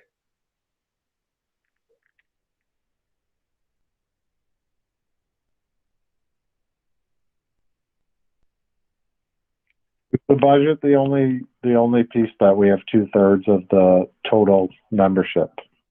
The three things he lists are the incurring of debt and the apportioning making the appropriations. Yeah. I think Carl's perspective lays it out very clearly then, if we just outline it from that perspective.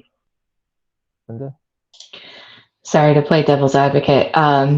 If the future committees change the total number, then is it going to be clear all of the other specific numbers that would have to change in the further, you know what I mean? Like if it's a specific number that needs to be changed based on a different specific number earlier in the agreement, is that going to be clear? Maybe a clause that says like based on 16 votes, it requires blah, blah, blah, blah, blah. And so then in the review, it would be clear. Yeah. Okay. That would be my suggestion there, is to have that. We can do that. This is, of course, why it's really important that towns appoint people when there's vacancies, because they're essentially have a no vote on the budget, right? When there's a vacancy on the committee. Would you put in based on 16 votes or based upon the total weighted amount? Because again, what if it's staggered? Well, you can always make it, right? But I thought it was going to be based on 16 regardless. I mean, the 16 weights, and it was just how much you get to vote, how much you're worth. That was going to change. Yeah. What happens? So it works for clean slate, but staggered, it's more complicated. Yeah. So it's still by 16 weighting points. It's just different people have different contributions towards that weighting points in the staggered route.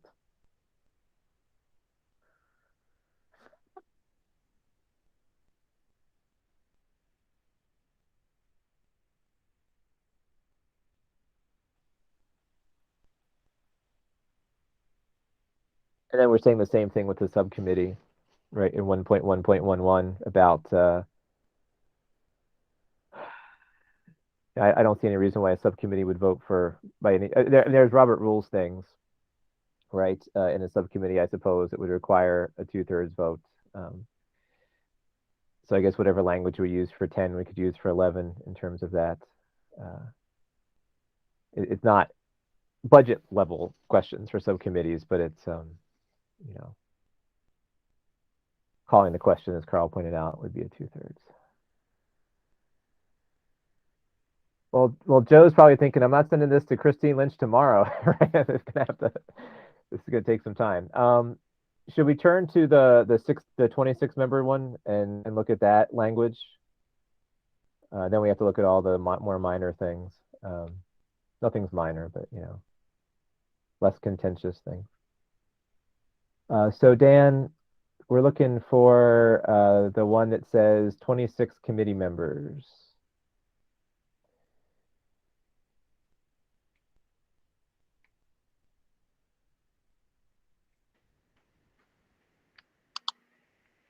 Am I good?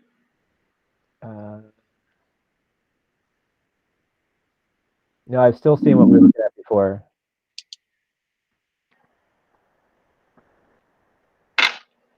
So go ahead. You might need to stop sharing and reshare. I think sometimes when you switch, it doesn't switch. So this is the one I thought was the 26 member. No? I think you need to stop sharing and then reshare, perhaps. Okay. Sorry. Yeah.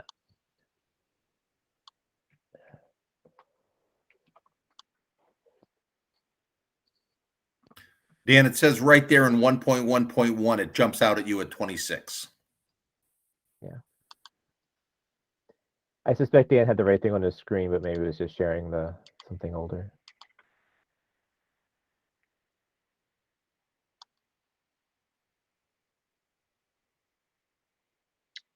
Are we good? If you can scroll down till we get to the new language. Keep going. Okay, there we go. All right. So this is the new language, right?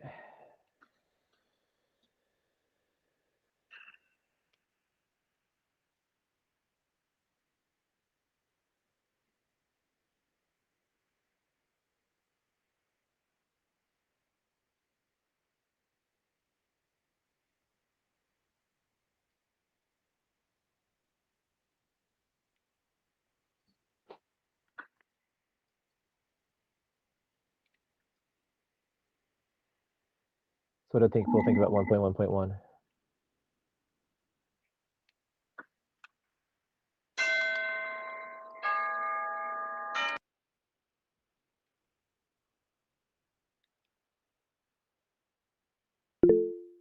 Linda? So actually, I have a question about this version against the weighted version of with the last sentence. Did I miss it? Was that was in a different section, or was that? I don't recall that sentence in the weighted version about the resident definition.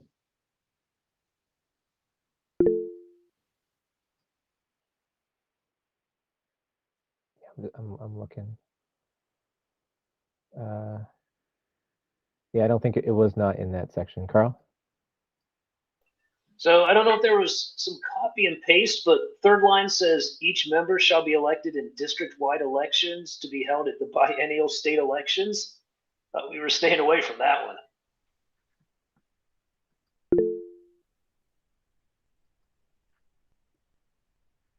Yeah, I've just put a line through that, Carl. Okay. And this language about residency does not appear in the one we just discussed. But it does later on, right? In a later Yeah. clause. So maybe we can just have that parallel construction to what we have in the other one, if we liked that. Okay.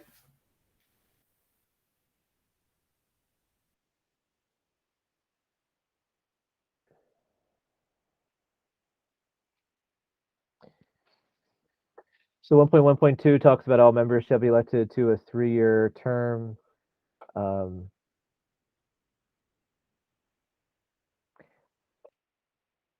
Could it be like all terms are for a period of 3 years? Because I think members can be elected to shorter terms based on filling vacancies, but the intention is that the terms themselves are 3 years. I don't know if I'm nitpicking there. No, I think that's good. I think you're right. The overarching would be the 3-year term, but you're right. If there's a vacancy and somebody else gets elected, they're elected for the remainder or whatever shorter duration. So I think that's good. I think all terms will be for 3 years, and then whether somebody fills in later, I think that makes sense. I like that.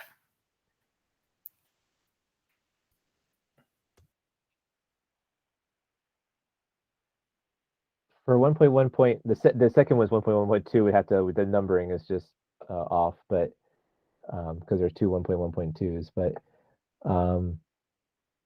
for the second 1.1.2, like I like the first sentence and not the second sentence personally. I think that's kind of what we talked about in the last one, but I might be remembering wrong. I'm getting tired.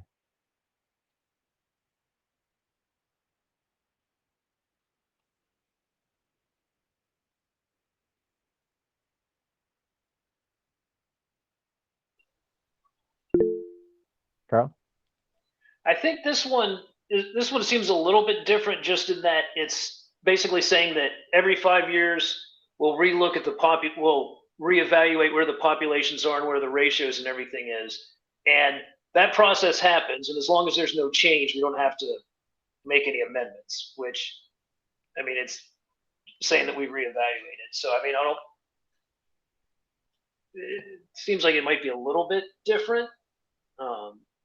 But if the reevaluation leads to a change, we would have to change the agreement, because agreement in 1.1.1 says how many members there are.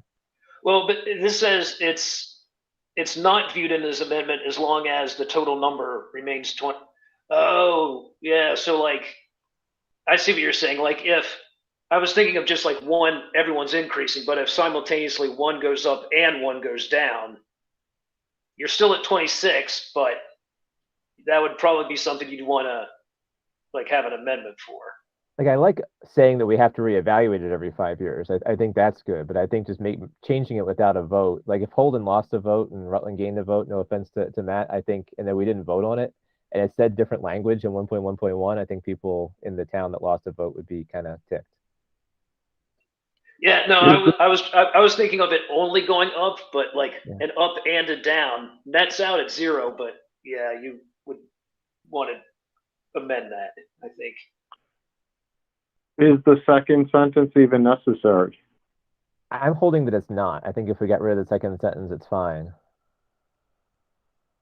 Because we might need to go to 28 to do that. You might need to go to 35 to do that. You might need to go to 18 to do that. I don't know. But keeping it 26, I think it'd almost be impossible to do it, because we didn't pick 26 out of a hat as our ideal number, for goodness sake. It was the number we were forced to, right? And I think we would be forced to a different number. I've just deleted that last sentence. Yeah. Okay.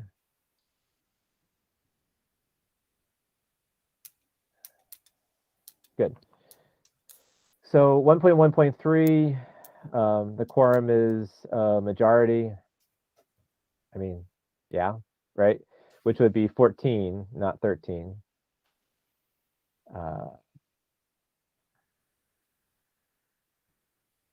And we're talking about the quorum of the subcommittees also being a majority, which seems fine, right?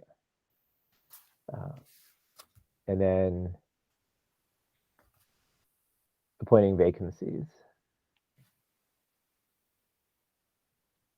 Again, we don't want to change that language to what we talked about in the last one, where it's the select board doing that work.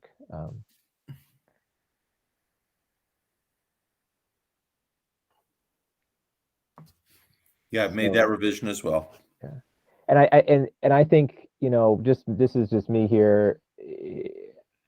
I think this is enough. Like, one could argue that we should micromanage like the transition, but I think the town clerks can do that, since everybody's going up.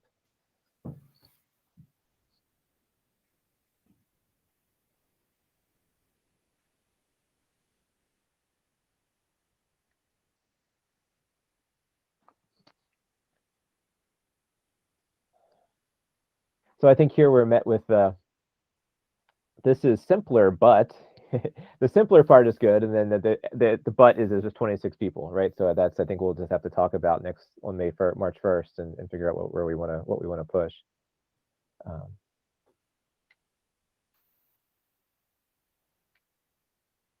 So is there other things we need to change in that? Is there anything in the old agreement, which I guess is higher, that we lost? We want to put the residency business in, right?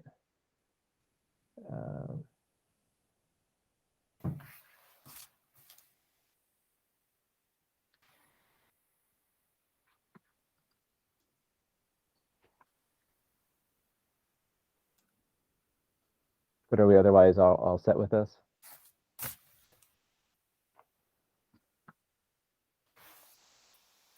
So we still need to talk about the other motions, right?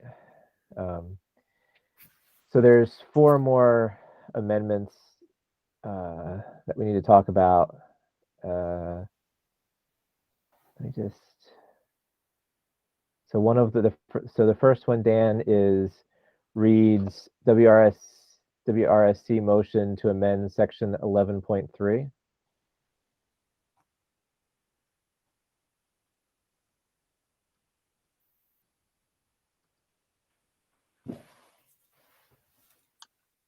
The next 3 are all kind of connected, so I suspect that we might just want to ultimately make it just one motion, if that's possible. So that, because I think they're all kind of, I don't know. I think they're connected. Maybe others can disagree. Is fine.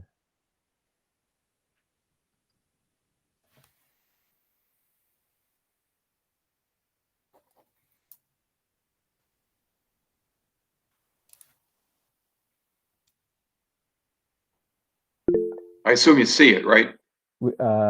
Yes, we do. Thank you, Dan. Linda? I think that it's a good call to put them together because otherwise it looks like we're taking things away when we're just separating them into clearer sections. So if it's possible to do the motion all together, I would be in support of that. It also kind of prevents one passing and one failing, which I don't think was our intention. Yeah, that's what I was wondering as well.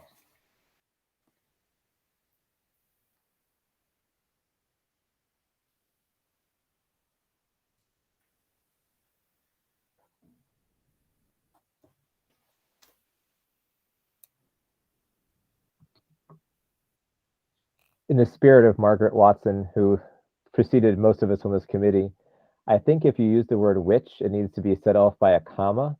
If you use the word that, it doesn't. So now I want to push on that a little bit more. And I'm not actually sure if the answer to this is which one we actually want. So in case of an emergency, that prevents use of I think we want that, but I don't know. I'm not willing to budge on the comma before the which, but I'm willing to be which or that, whichever you think is appropriate. Why don't we switch it to that? I think that makes sense.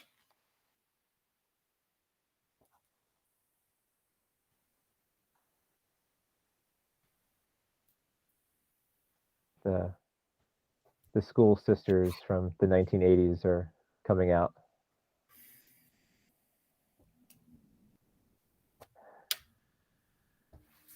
Anything else on this?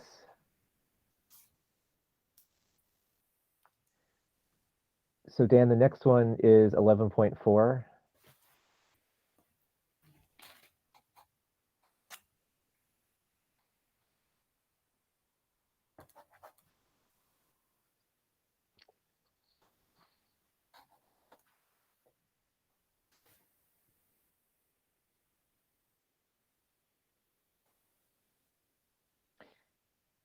And I think this is actually important to have in our agreement because I heard some scuttlebutt today about somebody wanting to go to a different school, and I think it's good to be clear. Like I think our certain sentence is so mubbly that it's unclear. So I like the fact that we do have the sentence. I mean, maybe it's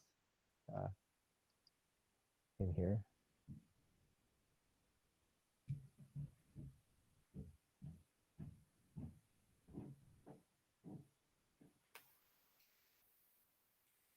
Are we okay with this? No subordinate clauses. That's good. That aren't separated by a comma.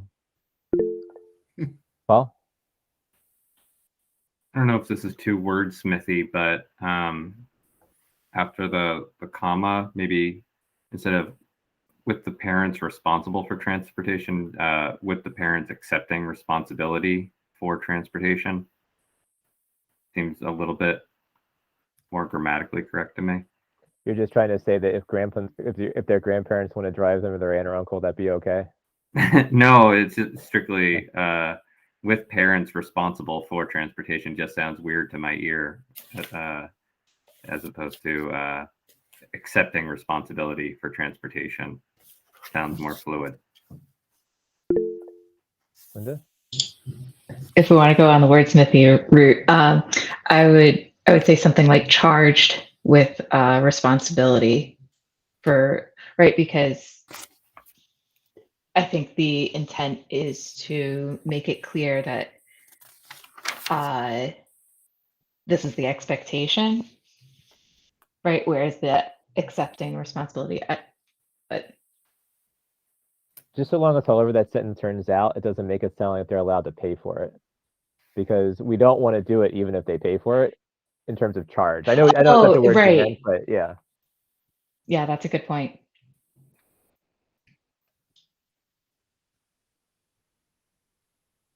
I don't want to change the directive of this if it's just for just the request of it, but there are times when kids in the district we know go from one town to another town for school. And in that situation, by law, the district is responsible for transportation. Are we worried at all that this will be misconstrued in those situations? Is that covered in the next one where we're talking about special education, or is that because this seems like parent request, like I want my kid to go to TPS to do STEAM, or I want my kid to go to Mount View so they can take French or whatever. Is I think the intent, right?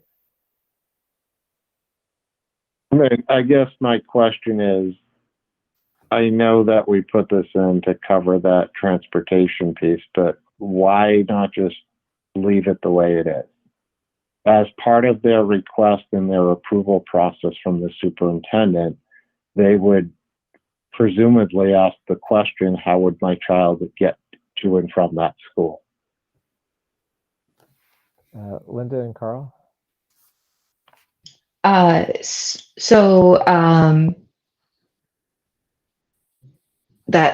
just like made me rethink what I was about to say.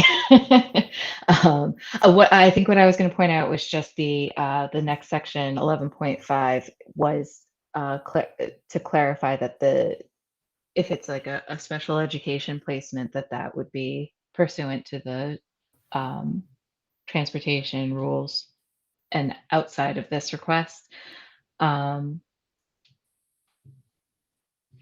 I'm going to hold back on the rest. May I just mention one thing, folks? So query whether or not, and I don't know how many of these requests you get, but if someone turns to this document and looks at 11.4 to determine whether to ask for permission to have their child go to a school at a different school in a different town, by putting them on notice as they're reading that they're going to be responsible for the transportation, does that reduce the number of requests that might come in? Or is that not an issue that needs to be addressed? I don't. Go ahead, Matt. I haven't seen it as an issue. I mean, I don't think people pull up this document to reference what they did. They pull it up only for a sleeping aid, right? You got that right, Joe. Yeah, Carl, what's your take? So, I mean, so one thing we could do is just flip the order of 11.4 and 11.5. So there's the emergency clause, then special ed, and then the last one is parents can request subject like what we have here. So it kind of, to a degree, it's a little bit of a hierarchy for like when we would be sending students to not their town school, like emergencies, the district special ed programs, and then the last part is if parents want to request, they could do that. But then just along with that, and I gave a quick look over, and I don't know if do we want to change it to, or change the language from parents to parents like / guardians. I didn't, or if it's just presumed that parents implies guardians as well, because I mean, I know I'm sure that's the case for some of our students.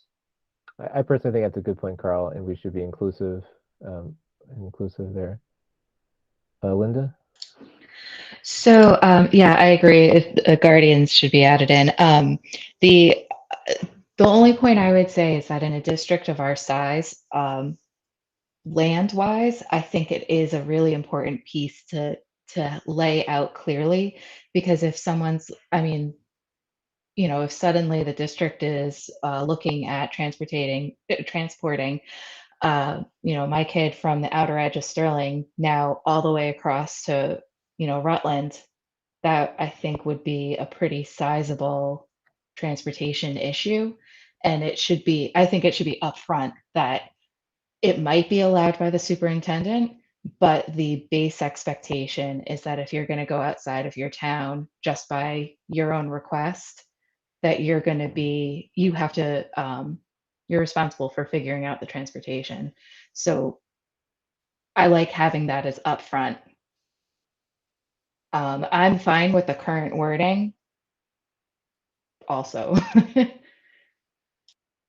So let me pose a question. So if you don't add the part about parent being responsible, are we in agreement that if you do stick with the current 11.4, you would still want to put parents / guardians or something like that, or parents or guardians, just regardless of which version you go with, we've agreed that we want guardians to be inserted.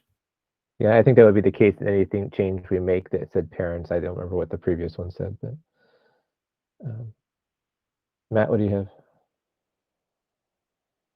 So in regards to, I agree with Linda that there's a concern on, length of transportation, but I also think that it could be used as an advantage in this district.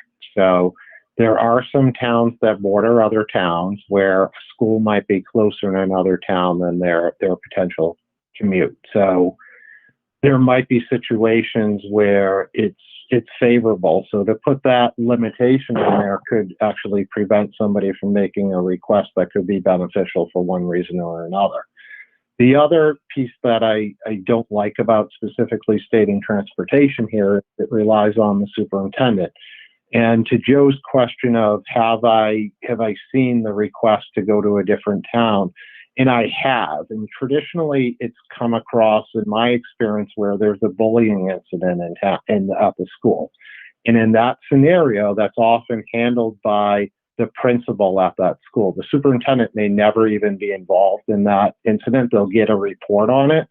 But at that point, it might be up to the principal. They're probably consulting with central office, but they may be the one making that determination as part of their bullying investigation. They'll get approval from central office, but they might be having all of those discussions. Could we add something like by the superintendent or their designee to cover that? Just because my concern is I agree that's a situation in which we should be paying for the transportation. I just worry that if we don't put it up front, there's going to be more angry people with the superintendent than if we don't put it up front in terms of, and even within Holden, there's even within the member towns, like, there's you might say, okay, well, I live closer to Dawson than I do to Davis Hill, and there may be ulterior reasons you want to go to Dawson, but the bus doesn't go that way, right? So if you want to do that, go ahead if the superintendent allows it, but your kid's got to get there somehow because we can't reroute all of our bus routes to get you to Dawson rather than Davis Hill. But that isn't even covered here because this is talking towns. You're talking of two schools in the same town. No, it says may request attendance at any of the member town schools. So it doesn't say that, it doesn't preclude it from being a different school in the same town. Like Dawson and Davis Hill are both member town schools, right? So I could request one over the other. Yeah, I get very, there's so many pieces where people have needed transportation requests. I've had somebody have to because of a bus stop, and that becomes a challenge, and then that has to reroute buses elsewhere. And I wouldn't want to take away the flexibility on both parties to just make transportation as part of the approval process rather than predetermining who's responsible for it. Because if you're going to say that, you might as well have a clause that say, if you choose to attend town in your school, you will be 100% covered with transportation, which is not the law.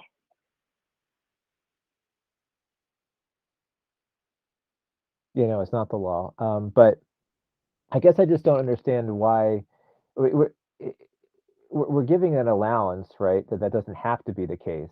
I just worry about, like, I even saw a post on Facebook today where someone was saying, I want to send my kid to school X, you know, and what do you think of that school? I just want to make sure people know that they can't just choose, and if they do, they're going to have to pay for transportation. I mean, I'm not going to die on this hill. It just, I don't really see that it makes much difference either way. Yeah. Linda?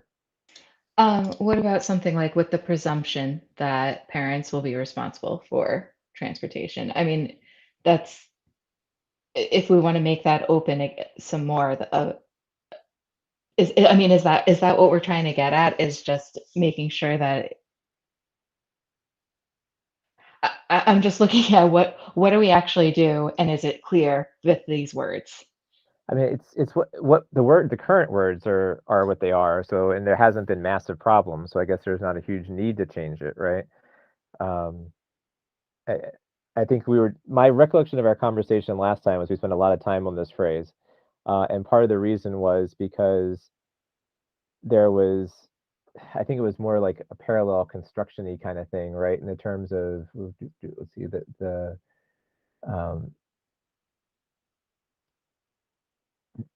that, you know, if we force you to go somewhere or there's a program, right, we're paying for it. Because we say there's transportation provided in the next section, right? So I think, I'm not saying whether this is right or wrong, but I think the logic we used at our last meeting was we wanted to make it clear that transportation was included in 11.5, right? That if we're assigning you to a different school, obviously we got to get you there, right? Because that's where the special education thing is. And in this one we weren't, but it's not like it's broken now. So if we don't want to change it, whatever, it's the current practice is what it is with the words we have now. So it's really not a big deal, right? Carl? I mean, I was just going to add, I think like my recollection of that was, I think it may have been Matt bringing up the example about like a student being bullied. And it was, at least my recollection is the intent was to add in that there is a little bit of leeway, because as you read it right now, it's like you can look at it and say, like, doesn't say that the district will provide transportation regardless of what the case is. And so like it could be a case where like someone's like, hey, my kid's getting bullied, we need to move him to another school, and I'd be like, agreement says there's nothing in the agreement that says we can pay for transportation, so you're still on your own.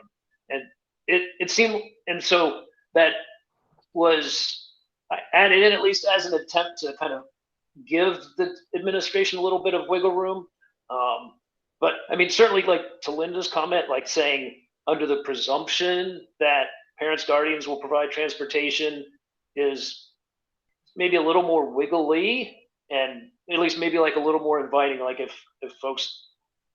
there are some problems, that folks would be less hesitant to try and get resolution. Dan, do you have any sense from administration's perspective if there's ever been a problem with a parent making, I'm not talking about bullying or a situation where we should be paying. I'm talking about like go to TPS, go to Mount View, whatever. Has there ever been in your experience a concern with our current language that we're trying to fix here? Not that I'm aware of, Ken. Not that I'm aware of. So do we just leave the current language as it is and not the old 11.4? I would suspect to leave it, because as I'm thinking about this, right, there are times, and maybe Dan can answer this if he has experience, but there are times too that parents have provided their own transportation and the district reimburses them for transportation. So that's why I just suggest leaving 11.4 so you don't run into questions on that as well. So Matt, the only reimbursement that I'm aware of would be for special education, again, that I'm aware of. I'm not aware of anything within district over the past couple years. I mean, maybe prior to that, but it's not ringing a bell. I'm sorry. So, folks, just to kind of encapsulate this, if we stay with the 11.4, we're still going to change parents / guardians, right? And we're also going to be, Ken had proposed to the subject to the approval of the superintendent or their designee. Do we want to make those two revisions to the now existing 11.4 without addressing that other transportation, presupposing, and that other stuff? People seem to be passively agreeing to that. Should we look at 11.5?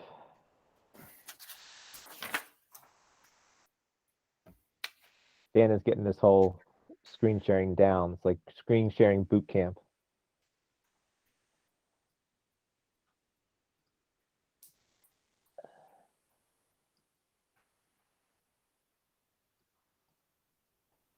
You jinxed me. Dan's not getting the screen sharing down.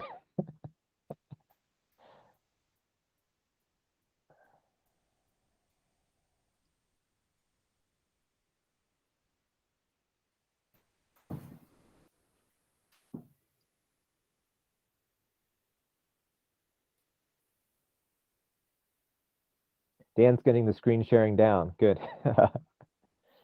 So this is the section talking about, I don't think it's really terribly different. I think it's just, well,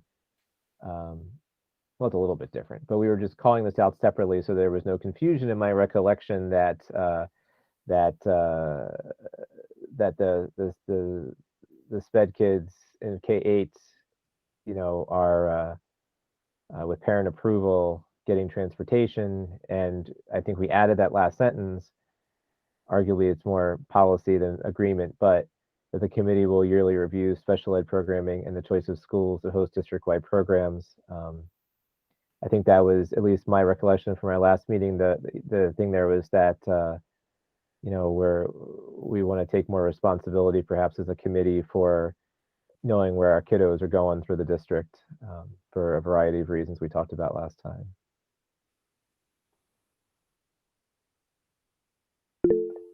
Linda? So I would just suggest, for consistency's sake, adding in /guardians, which is somewhere in there, and then the superintendent and their designee. Yeah.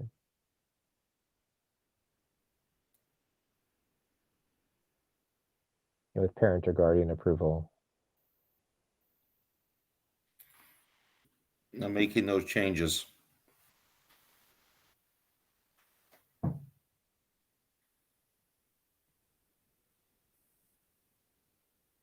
Anything else?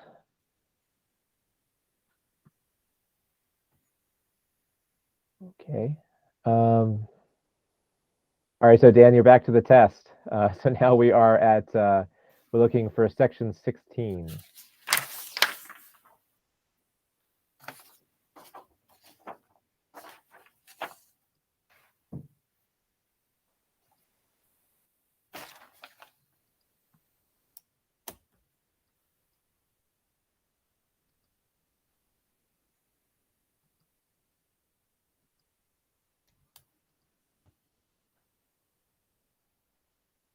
Thanks, Dan.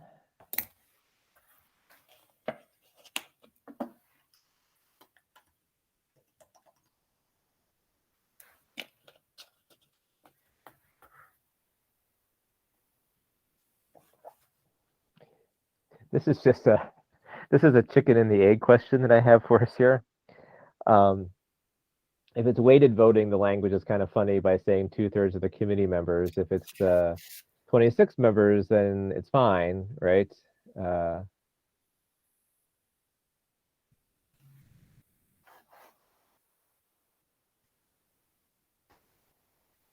Is there a way to like change that language to make it be appropriate regardless of which of the other two ways we go. Like, Could we or just is say, it could we say a by a two-thirds vote? two-thirds vote? Yeah.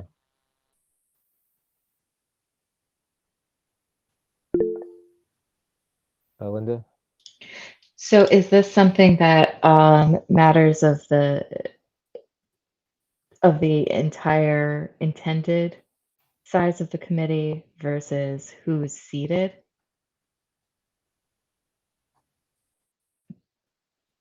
Does the center is this part of that calculation of making sure that it's clear that it's I don't know the answer to that question. We're not incurring debt. We're not appropriating funds from the towns, and we're not passing the budget. So I just don't know. Joe, this is basically using E&D, right? So for E&D, does that require a two-thirds majority of the body, or the two-thirds of the sitting members of the body, or two-thirds of the people present? It says two-thirds of the members voting is what it says, but is that true? I guess is my question. Is that what MGL says? And if I could just jump in for a Yeah. second, Sure. is this to then move like a project to be funded out of E&D then to the towns? I think it's to use E&D, and then that would have to go to the towns after Right. that. Okay. Thank you. I think the answer is probably pretty easy for Joe to find because it's probably in 7116, right? I'll take a look at that. Yeah.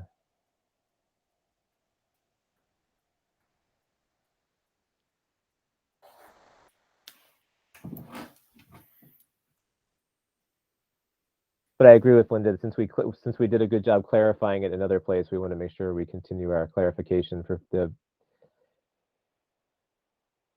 benefit of future chairs of the committee who have to make that decision on the fly.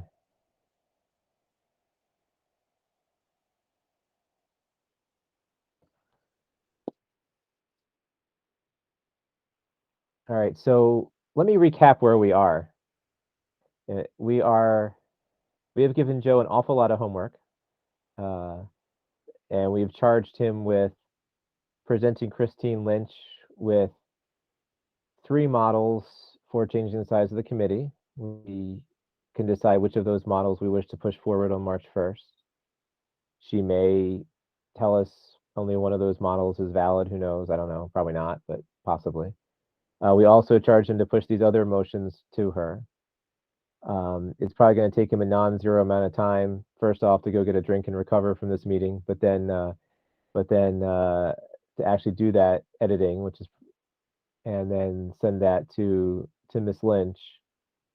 And then if we were going to meet on March 1st, ideally we want to give Ms. Lynch an earlier deadline than that, so that we can review it ahead of time, like the 28th or something, right?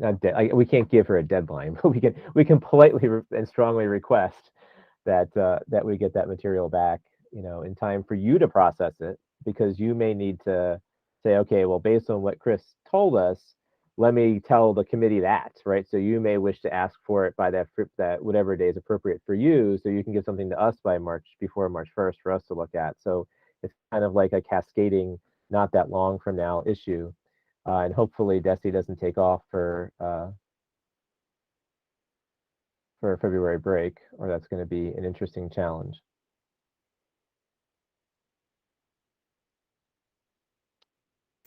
Yeah, I don't suppose they will. And Christine Lynch will get this, I'm presuming, early next week, right? And so if we say to her, hey, can you get it back to us in a week, right? Yeah. I'm just thinking out loud. That still puts us into school vacation week when we get it back from her. And if she drags her feet or can't work with our timetable, we're getting it back at the end of that week, or at the very latest that Monday, which would still put us, a day or two before the first, or right, because the first is a Tuesday, right? Yeah. So I'll make an objective to move stuff around to try to get this to her first of next week, so that she has it. I'm expecting that she or her somebody will be there on the week of school vacation, but in any event, she'll have it at least 3 days, I would imagine, before the vacation even hits. And Dan's volunteered to be a gadfly if necessary, right? With And I'm sure Jay and Dan get along real well, and Dan will let Jay know that it's in Jay's best interest to have her help us out. Jay and I have history. We go back. What do you think All it good. says on Jay's phone when you call? What do you think it says at the top? What is your contact name? D from Wachusett. Well, don't forget, it's being recorded. Right. We've good. So so we have a next meeting planned. We have a workflow planned. I think some of it really depends on what Christine Lynch tells us, right? Of what our next steps is. I will contact Chair Dennis and let him know that we are tentatively looking for space on the agenda where nothing else is happening, right, on March 7th. And that if not, we might need a special meeting to deal with this to hit the March 11th deadline. And I don't even know if that's the deadline, because that's when the warrants close, right? We'd have to reach out to the towns to talk to them about, hey, we're sending you something by a certain day. So real quickly, Ken, as far as Christine Lynch goes, the takeaway, I believe, was that she only works part-time, which is part of the reason why it's difficult to get her. But I'm told that while her schedule floats a bit, the one consistent day she tends to be in the office is Thursday, right? So assuming that, my hope would be that she'd be in Tuesday or Wednesday of next week, if not Monday. But at the very latest, if we got something to her, say by Tuesday, if her days next week happen to be Wednesday, Thursday, she would at least have one day next week, if not two, to look at it. And the 18,000 other things on her desk too. Dan? Well, yeah, but we'll tell her this is her top priority. Of course, we're always the top priority. So, Joe, I'm just curious. She has a sidekick, Michelle Griffin. Have you had any contact with her? No, I haven't. And in fact, when we were having trouble getting through to Christine, that's when we ran up the flagpole to Jay, and Jay said, "Your best bet is speaking with Christine. She'll be in tomorrow," right? Which is why we were able to connect with her today. So, if for some reason Christine's not available, thank you for that extra name of giving me Michelle Griffin's name. Yeah.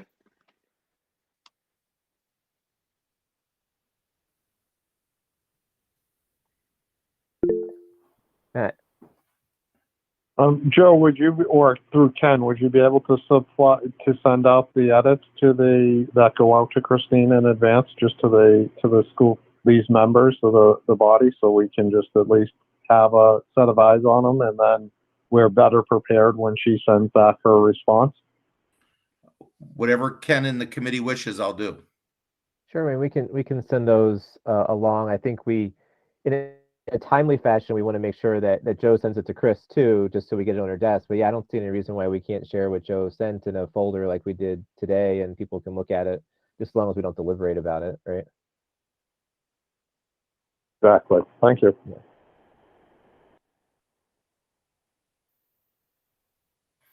Well, thank you, guys. Well, thank you.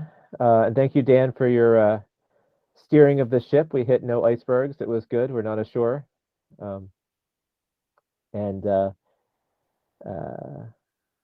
this is school committee meeting 4 for me this week. It's like a typical Dan week, but not for me. All right. So, anything else, new business before we move to adjourn? Thank you, Paul, for taking the minutes as well. On the minutes, there's an item, vote to move draft changes to the full school committee. We'll have to pass that over because we don't have those. Oh, so I can just send them to you and you'll make that note or something. Yeah, you can CC Randy because she and again, minutes should reflect the conversation, but they don't have to be a transcript, right? We don't usually. It's not like Ken said, Dan's steering the ship really well. Just, right. That was me in one of the minutes. I almost verbatim. So we legally have to have motions and votes on motions, and then we should be transparent to add more, but we don't have to. It doesn't have to be a transcript. All right. So unless there's anything else, I'll take a motion to adjourn. So So moved. moved. Second. So it's moved by Carl, seconded by Linda. Linda, Woodland, yes. Carl, Or yes. Matt, Lavoy, yes. Paul, Dubois, yes. and Mills, yes. So we are adjourned. Thanks to everyone for their time, and we did get it under 2 hours or 2.5 hours. We got it under 3 hours, so it's good. All right, take care. Bye, guys.